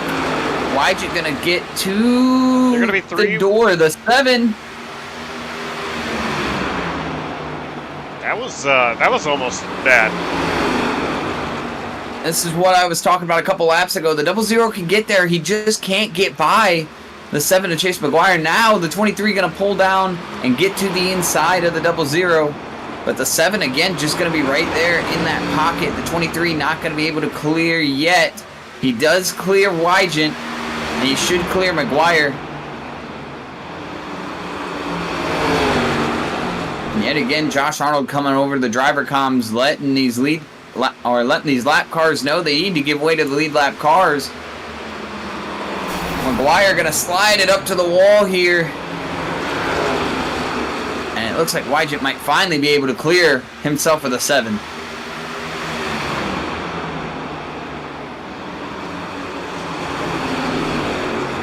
Here comes Lehman and Millsap. Lehman would be battling Chase McGuire for position as they are both 1 lap down. Millsap 5 laps down, so not for position, but they're going to be 3 wide. Millsap going to back out of it after getting on the apron, and Lehman going to clear McGuire.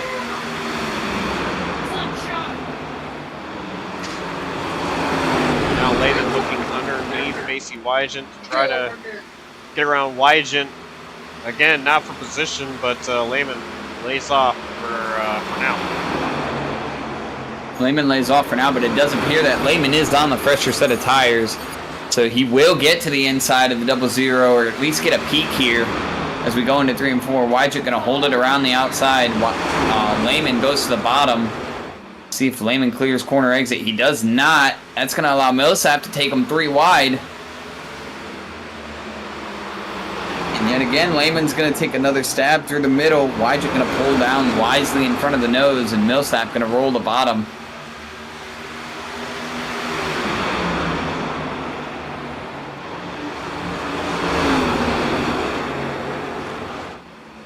Millsap going to clear Wygent. Looks like Lehman's going to clear Wygent. And McGuire going to keep trying to chase down Lehman. McGuire's still looking like he has the faster car over him and Wygent. But now Wygent's starting to stretch that gap a little bit, as well as Lehman and Millsap. The gap right now between Wygent and Meredith is 3 seconds. All that battling really hurt Pacey Wygent there.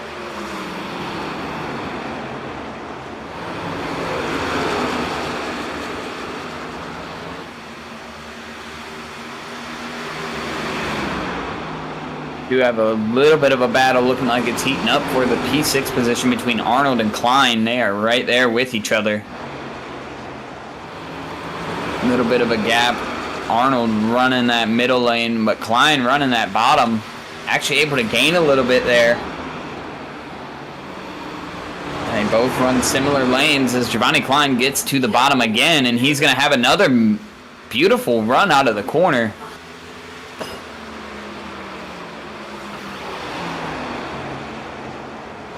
Klein going to continue rolling that bottom, keep trying to build the run on the exit of the corner. the 22 of Josh Arnold just trying to hold on to this position.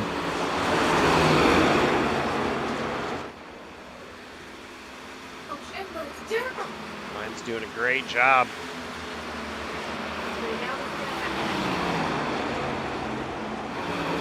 And they're both actually catching the 18 of Andrew Chapman, which would be for the lucky dog position if a caution were to come out.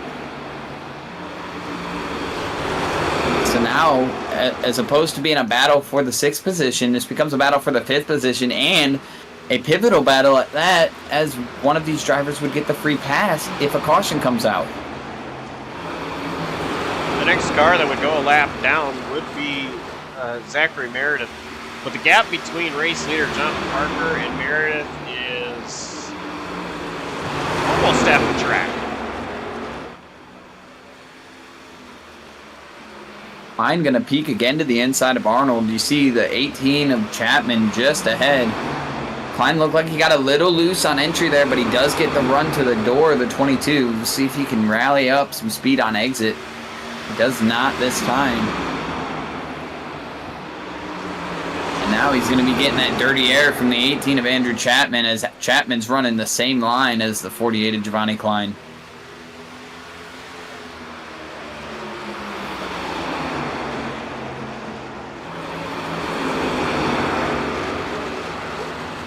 Klein got a good run out of 2 that time, all the way to the back bumper of the 22.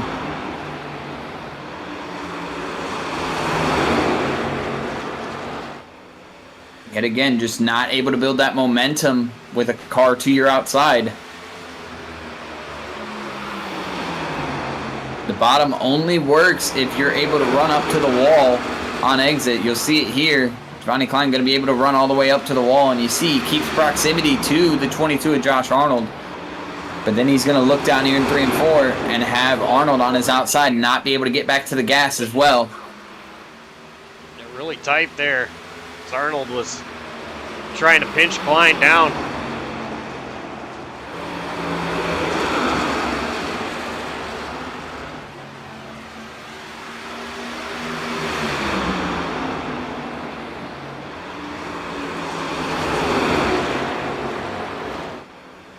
Klein still trying to get that run, as Josh Arnold looks like he got a bit of a run there on the 18 of Chapman.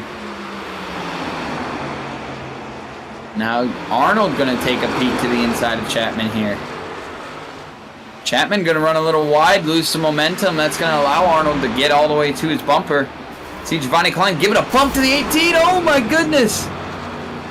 That's going to hurt Chapman. And Chapman continues to go straight. Not happy on the radio at all. Saying he just got drove through. That about sums it up. I mean, I'm not sure what Giovanni Klein's intention was there, but he definitely just roughed up the 18 and pushed him out of the way essentially there. Now the battle just between the 22 and the 48. Interested to see how bad the damage is to the 18.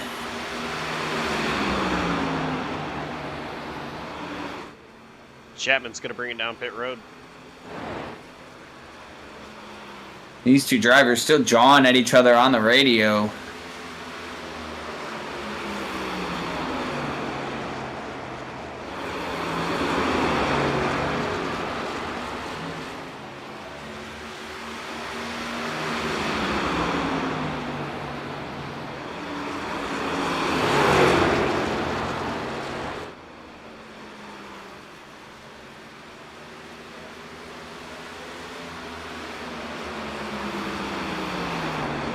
.48 actually getting called out by race control himself and Josh Arnold for roughing up the 18 there. So I'll keep you posted if I hear anything else. But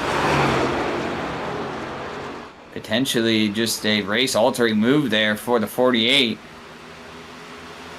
Not sure again what was going through the head of Giovanni Klein, but definitely just cleaned out a driver there for really, and what I can honestly say is an unnecessary reason.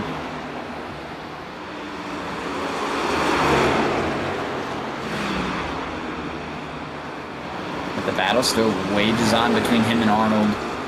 Wygent's now dropped to third as Ruiz has gotten by. So Ruiz moving himself up to that second spot. Still watching the battle for the lucky dog right now if a caution were to come out, but we are going to be within 15 to go here very quickly. And gosh, I'm going to be honest, I don't see how we have a caution come out unless we see another move like we just seen. A lot of these drivers just seem settled. No one's really chasing their car around the track. You know, and looking at it, the closest battle that we have, or really the closest that anybody is to another car, is this right here, Giovanni Klein and Josh Arnold. And so unless if there is a spin on track that's a self-spin, I don't really see any caution coming out, but Giovanni Klein right now caught back up to Josh Arnold. Still continuing to put pressure on Arnold. Looking underneath.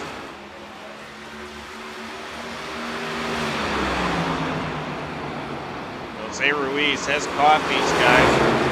He's very close to catching these guys, and he just wants to get through with no issues. Well, and at this point, if you're Jose Ruiz, you kind of just swallow the fact that you're not going to be catching Parker. The gap is, at this point, way too much to overcome. So you just, honestly, if I were him, I'd be rooting on these guys to take each other out. As you said, the only battle on track is between the 22 and the 48. I'd be rooting these guys to take each other out, and we have a caution.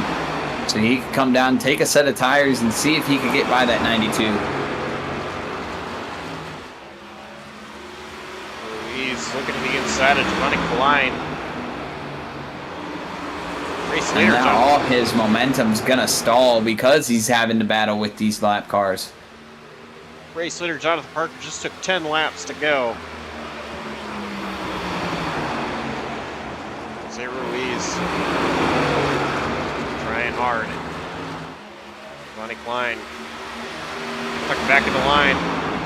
Going to the bottom.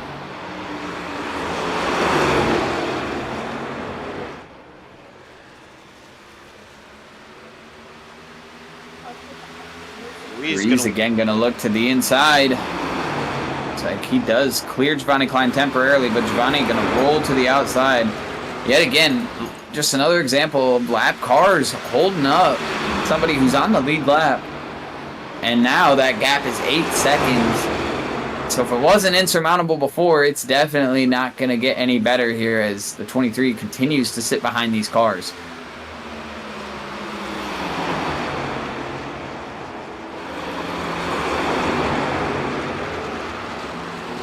Might be able to clear here.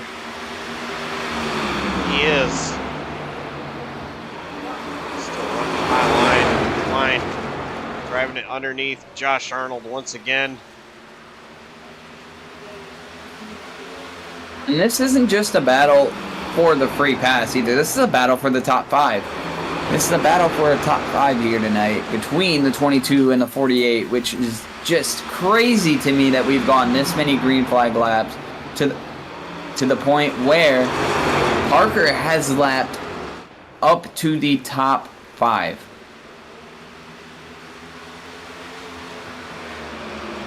Your only drivers still on the lead lap are your 4 that are trying to make it into the next round of the tournament. And right now for Ruiz and Meredith, both looking like they're going to come up just one spot short unless something happens in these next 5 laps.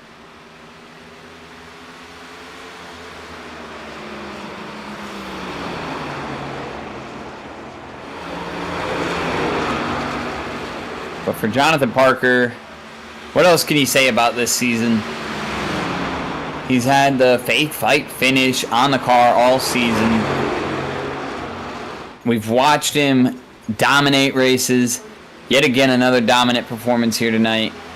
But one thing we've also watched him do is we've watched him get wrecked and have an up and down type of season. He's been at the highest of highs and the lowest of lows this season. We've seen this driver wreck it on lap 1, turn 1 of a race before.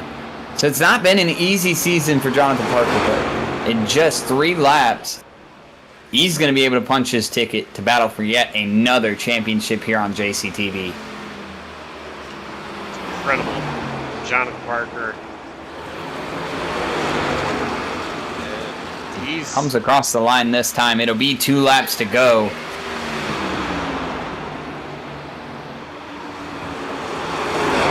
And what else can you say about the drive this 92 put on tonight? But not only tonight, the entire season.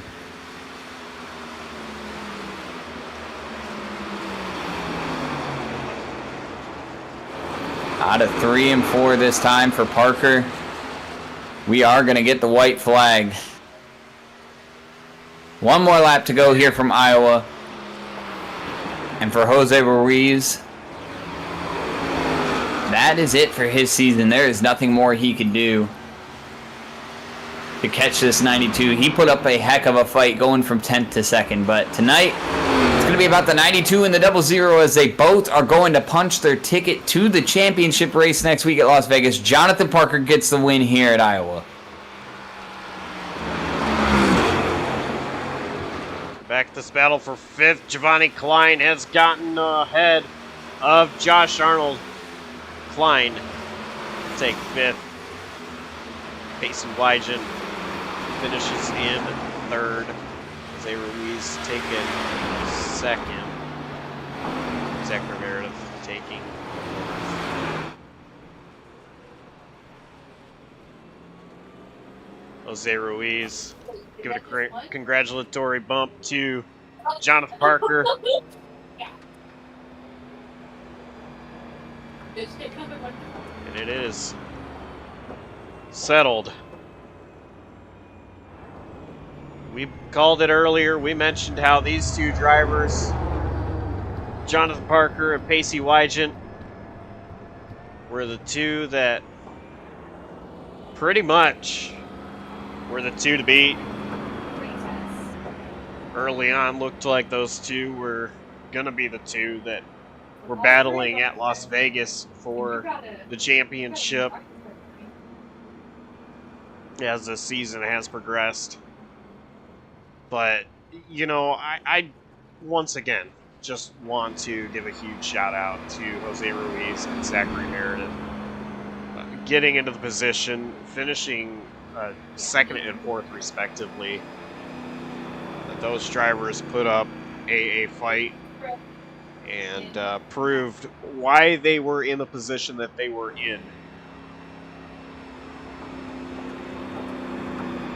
Absolutely, Josh. As you see Jonathan Parker taking his Polish victory lap here. Again, the same sponsor's been on the car all year long with Dak Prescott's charity on the car and Faith Fight Finish, but also with Pacey Wygen, his cause is on the car too, as he still reps Sophia the Fierce, as Sophia was lost earlier this year. You know, both these drivers have put on a class act all season. They've raced each other well with respect. Both of them burning it down now a little bit. Wygen, I believe, has just took off and done another lap around the track, but both drivers driving for a little bit of a cause. You know, one of them's a personal cause, the other one for a charity that they just believe in very well. But either way, both drivers very deserving to be in this championship fight, and a fight it's going to be next week as they both try to duel it out together for this championship.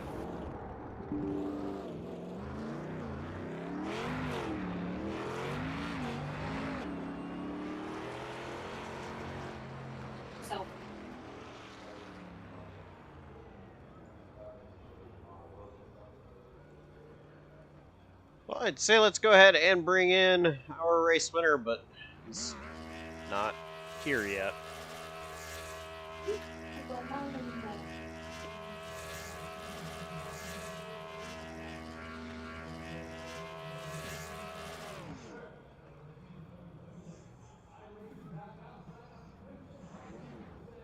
I'm mad at is Noah seemed like he got so mad whenever I started giggling. I was like, hold on, excuse me, sir. Like, sir, talk to me like that again, please. No. Like, I thought I was gonna have to, like, And actually,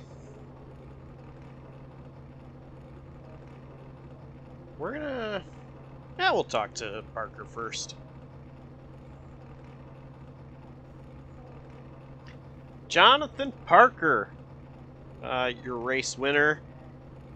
First of all, John, I think you were in another zip code, possibly already racing in Las Vegas.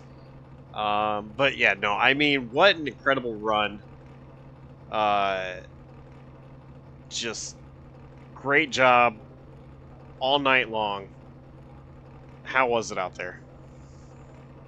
Yeah, it was just really about managing the runs because I mean that might have been the first caution-free race in the league I've done.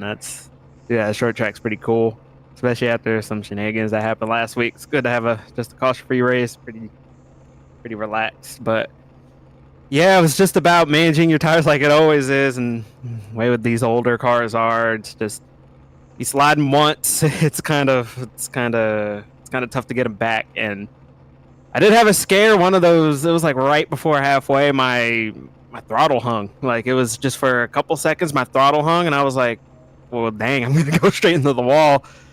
But I was able to get it wound up enough, and I probably just scraped it, but it didn't do any damage to the car, and able to go away. So it's just,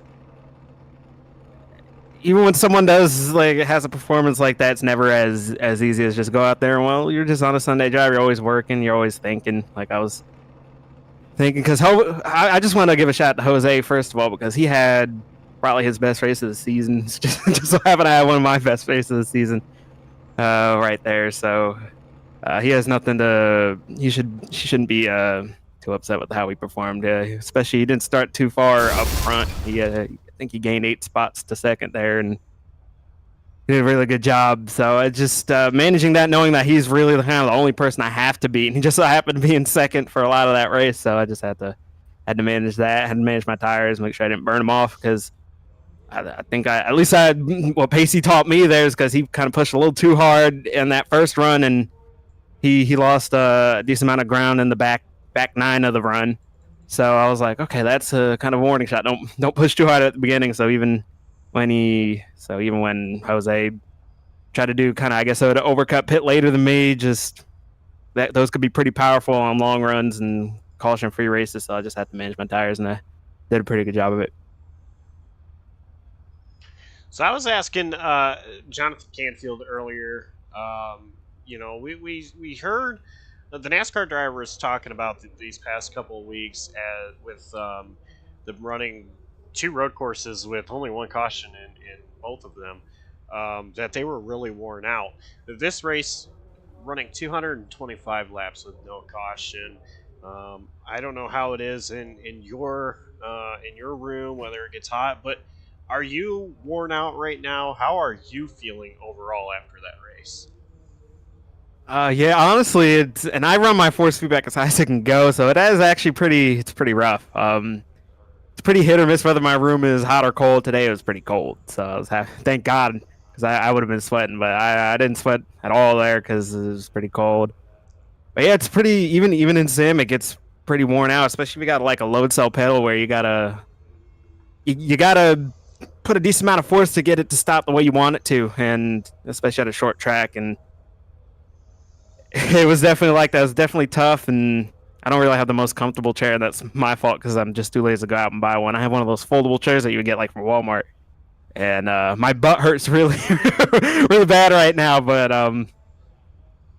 yeah, it's definitely tough. And Iowa, with how bumpy it is, it's pretty worn out track. It's this and Richmond are 2 of the toughest tracks to go green at, and we had a couple of decent green flag runs last week, and then obviously it went very green. So doing no favors in terms of wearing this up. I guess I need to work out. I'm pretty fat. All right. Well, next week, championship race. We go to Las Vegas. guys have already visited Las Vegas, and it was a track that you won at earlier on. Track conditions are going to be a little bit different, but mile and a halves this season have been really strong for you. What's it going to take for you to win a championship next week? I just gotta keep doing what I've been doing, preparing the way I have, and just kind of don't get overconfident at all, and don't make mistakes on pit road. You got to do all the little things right, like you always do. And yeah, the track conditions are completely different. Obviously, I think this is gonna be a night race. I'm pretty sure. Don't remember 100%, but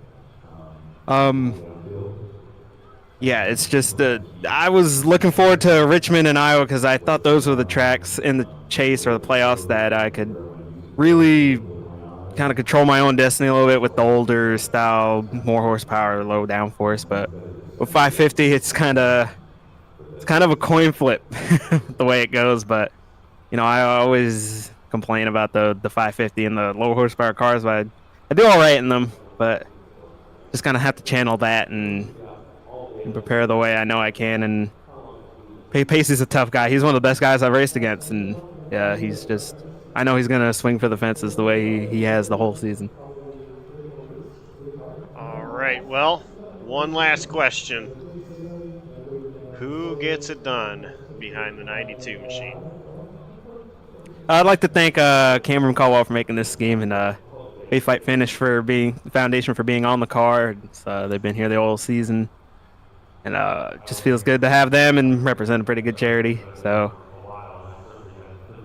appreciate them, and I need some water. I'm sorry, I'm out of breath. Just like to thank kind of all my friends who helped me out, and I feel like I've been in not necessarily a slump. I've just been like a tick off. It's kind of like when Kyle Larson's a tick off, and he's running 7th instead of like top 3. But I know, so everyone will be like boo-hoo. But I just felt like I just kind of been a little bit off, and today I just felt like I was in my groove. I just hit my lines perfectly and not scrubbing the tires too much. So did a good job in that regard. Especially after I disappointed myself at Darlington, I thought I was gonna have a good chance this past week, and I didn't live up to my expectations. So just had some extra motivation in this race, and I got it done there. So I just want to thank everyone on JBM, Jared Wilson, all them that helped me out. We all help each other bounce ideas. Ethan too, Ethan Fonseca Moreno. We all bounce ideas off each other, help each other get better, and helps and brought me to this point right now. So I just appreciate them. Race winner, the championship contender, Jonathan Parker. Congratulations on the win. Thank you, Josh.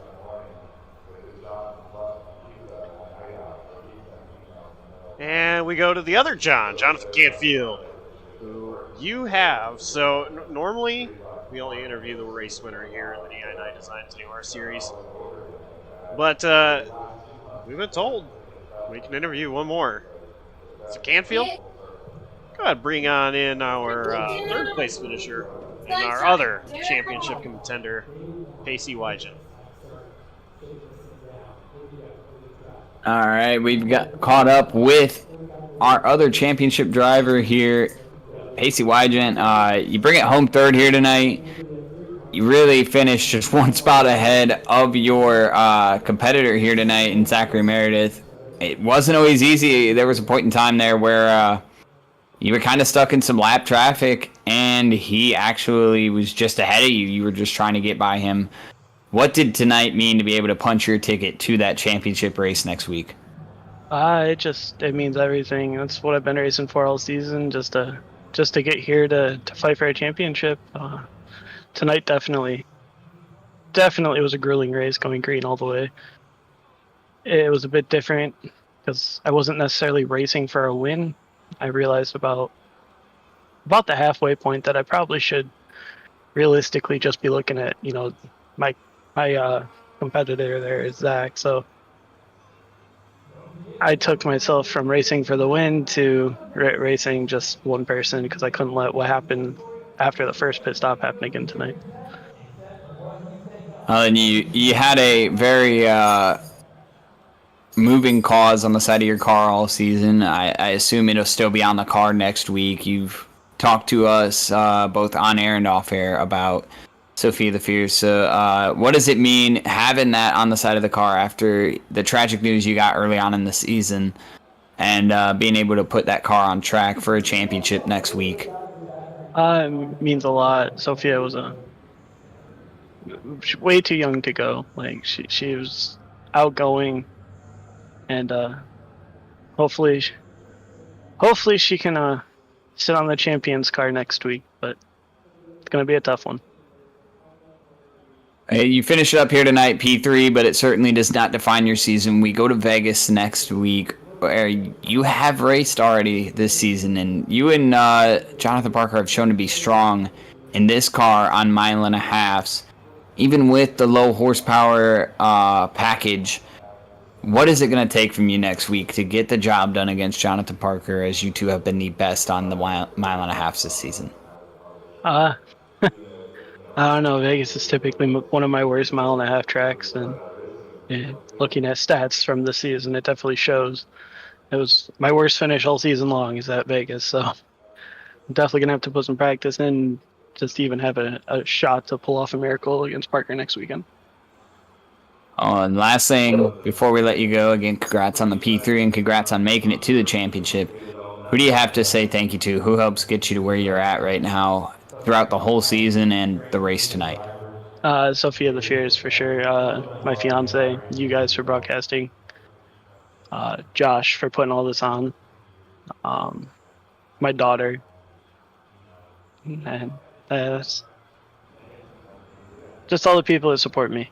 So. All right, well, he's in the championship next week. He gets to go do one more race this season, but he's not doing it just for fun. He's doing it for a title, and he's battling somebody who we've seen as one of the strongest contenders here on JCTV. But he's shown himself to be not only one of the strongest contenders in this league, but also across JCTV. Pacey Wygant finishes P3 here tonight. He punches his ticket to a championship berth next week. Pacey, good luck to you, and we'll see you next week. All right, thank you, man. That was your other championship driver, Pacey Wygant. And Josh, we have an interesting week next week with this now being set between the two of them. As mentioned, Pacey Wygant, that's his worst finish this season is at Vegas. He's going to have to find something to get to this 92. You know, I remember a couple of years ago, it was 2020. Chase Elliott won the NASCAR Cup Series championship. And yes, Chase won the race. But one thing that NBC kept talking about was that his dad told him, which of course, I mean, you don't know who Chase Elliott's dad is. He was a semi-successful NASCAR driver, some guy named Bill Elliott, I don't know. But his dad told him, you know, all you need to do is beat 3 cars. That's all you got to do. For Pacey Wygant, all he has to do is beat one driver. It's Jonathan Parker. They don't have to finish first and second. They can finish last and second to last. The guy that finishes ahead of the other is going to be a champion. So Pacey Wygant and Jonathan Parker, I mean, those two, we keep mentioning it. Those two have been the class of the field all season long. They're going to push each other. They are going to put on one heck of a battle next week, I feel like. But they don't have to go up and win the race. Anybody in the field can win the race. All Wygant and Parker have to do is finish ahead of the other.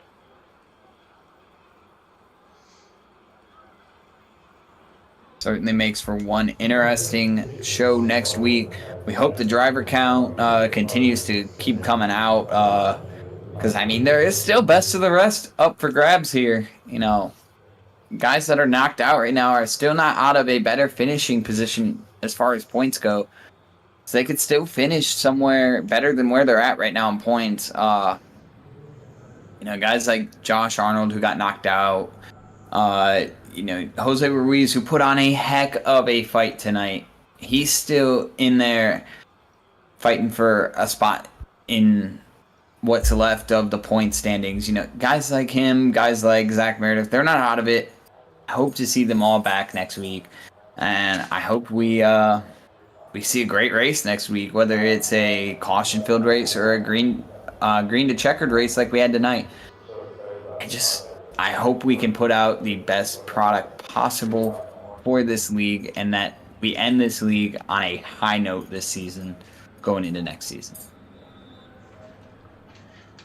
And before I forget, let's go ahead and run through our post-race unofficial results. And finishing first, of course, is Jonathan Parker, Jose Ruiz second, Pacey Wygant third, Zachary Meredith fourth, Giovanni Klein bringing it home fifth, one lap down, Josh Arnold sixth, Jimmy Match seventh, Chase McGuire eighth, Nathan William ninth, and Jake Millsap finishing in 10th. Rounding out your field here tonight in the 11th position is going to be Andrew Chapman after that incident he had with Giovanni Klein. 12th is going to be credited to Mike Campbell. 13th, Braden Holt after that spin he had early on in the race. Nick Hapiak finishes in 14th position. Not sure what happened to that 6th car. I don't remember anything. And then Michael Morgan going to finish 15th. That will finish out your field here tonight. And also, we didn't have... that's not what I meant to click on. We didn't have any commercials playing tonight. But Di9 Designs, main entitlement sponsor of the Di9 Designs NAOR series, you can follow them on, I don't know what to call it now, Twitter, X? Anyway, Twitter, the Bird app, the X app, I don't know. Not the X-rated app, but anyway, at Di9 Designs, NAOR, everything that Josh Arnold does. Juicy Spider, those guys, big supporters. Nick Kapiak and Michael Morgan. Those guys, a lot of the videos that you see was made by those guys there. So, thank you to those guys, all the support there. Let's see, tomorrow, the Blazers Sim Racing in the Pits News Truck Series is off. So that us as drivers and fans, everybody can watch the actual NASCAR race, because it's a Saturday night race this week. I mean, who are we kidding? It's Daytona in the middle of August. It's probably going to rain. But anyway, it's open there. So for Daytona. So no action tomorrow night. We return Tuesday for the Slide Job Racing League. And they continue their season, which going to the Nashville Super Speedway. So that is going to be an exciting one. And the next week, on Friday night, actually, Thursday night, I don't know if we're broadcasting it or not. I believe we are. But the SAAC Coast to Coast Cup Series returns for their Clash. Whether we do the Clash or not, we are returning to broadcast them full time. So I have to see about the Clash. But we could have that on Thursday. And the Friday night, of course, 1 week from today, is the championship race. That's going to wrap it up from us here tonight at Iowa Speedway. Big thanks to everybody for putting this on. Jonathan Canfield, thank you, as always, for joining me in the booth. On behalf of everybody at JCTV, I'm Josh Coppernoll, signing off, saying so long. We'll see you next time. Stay safe out there, everybody.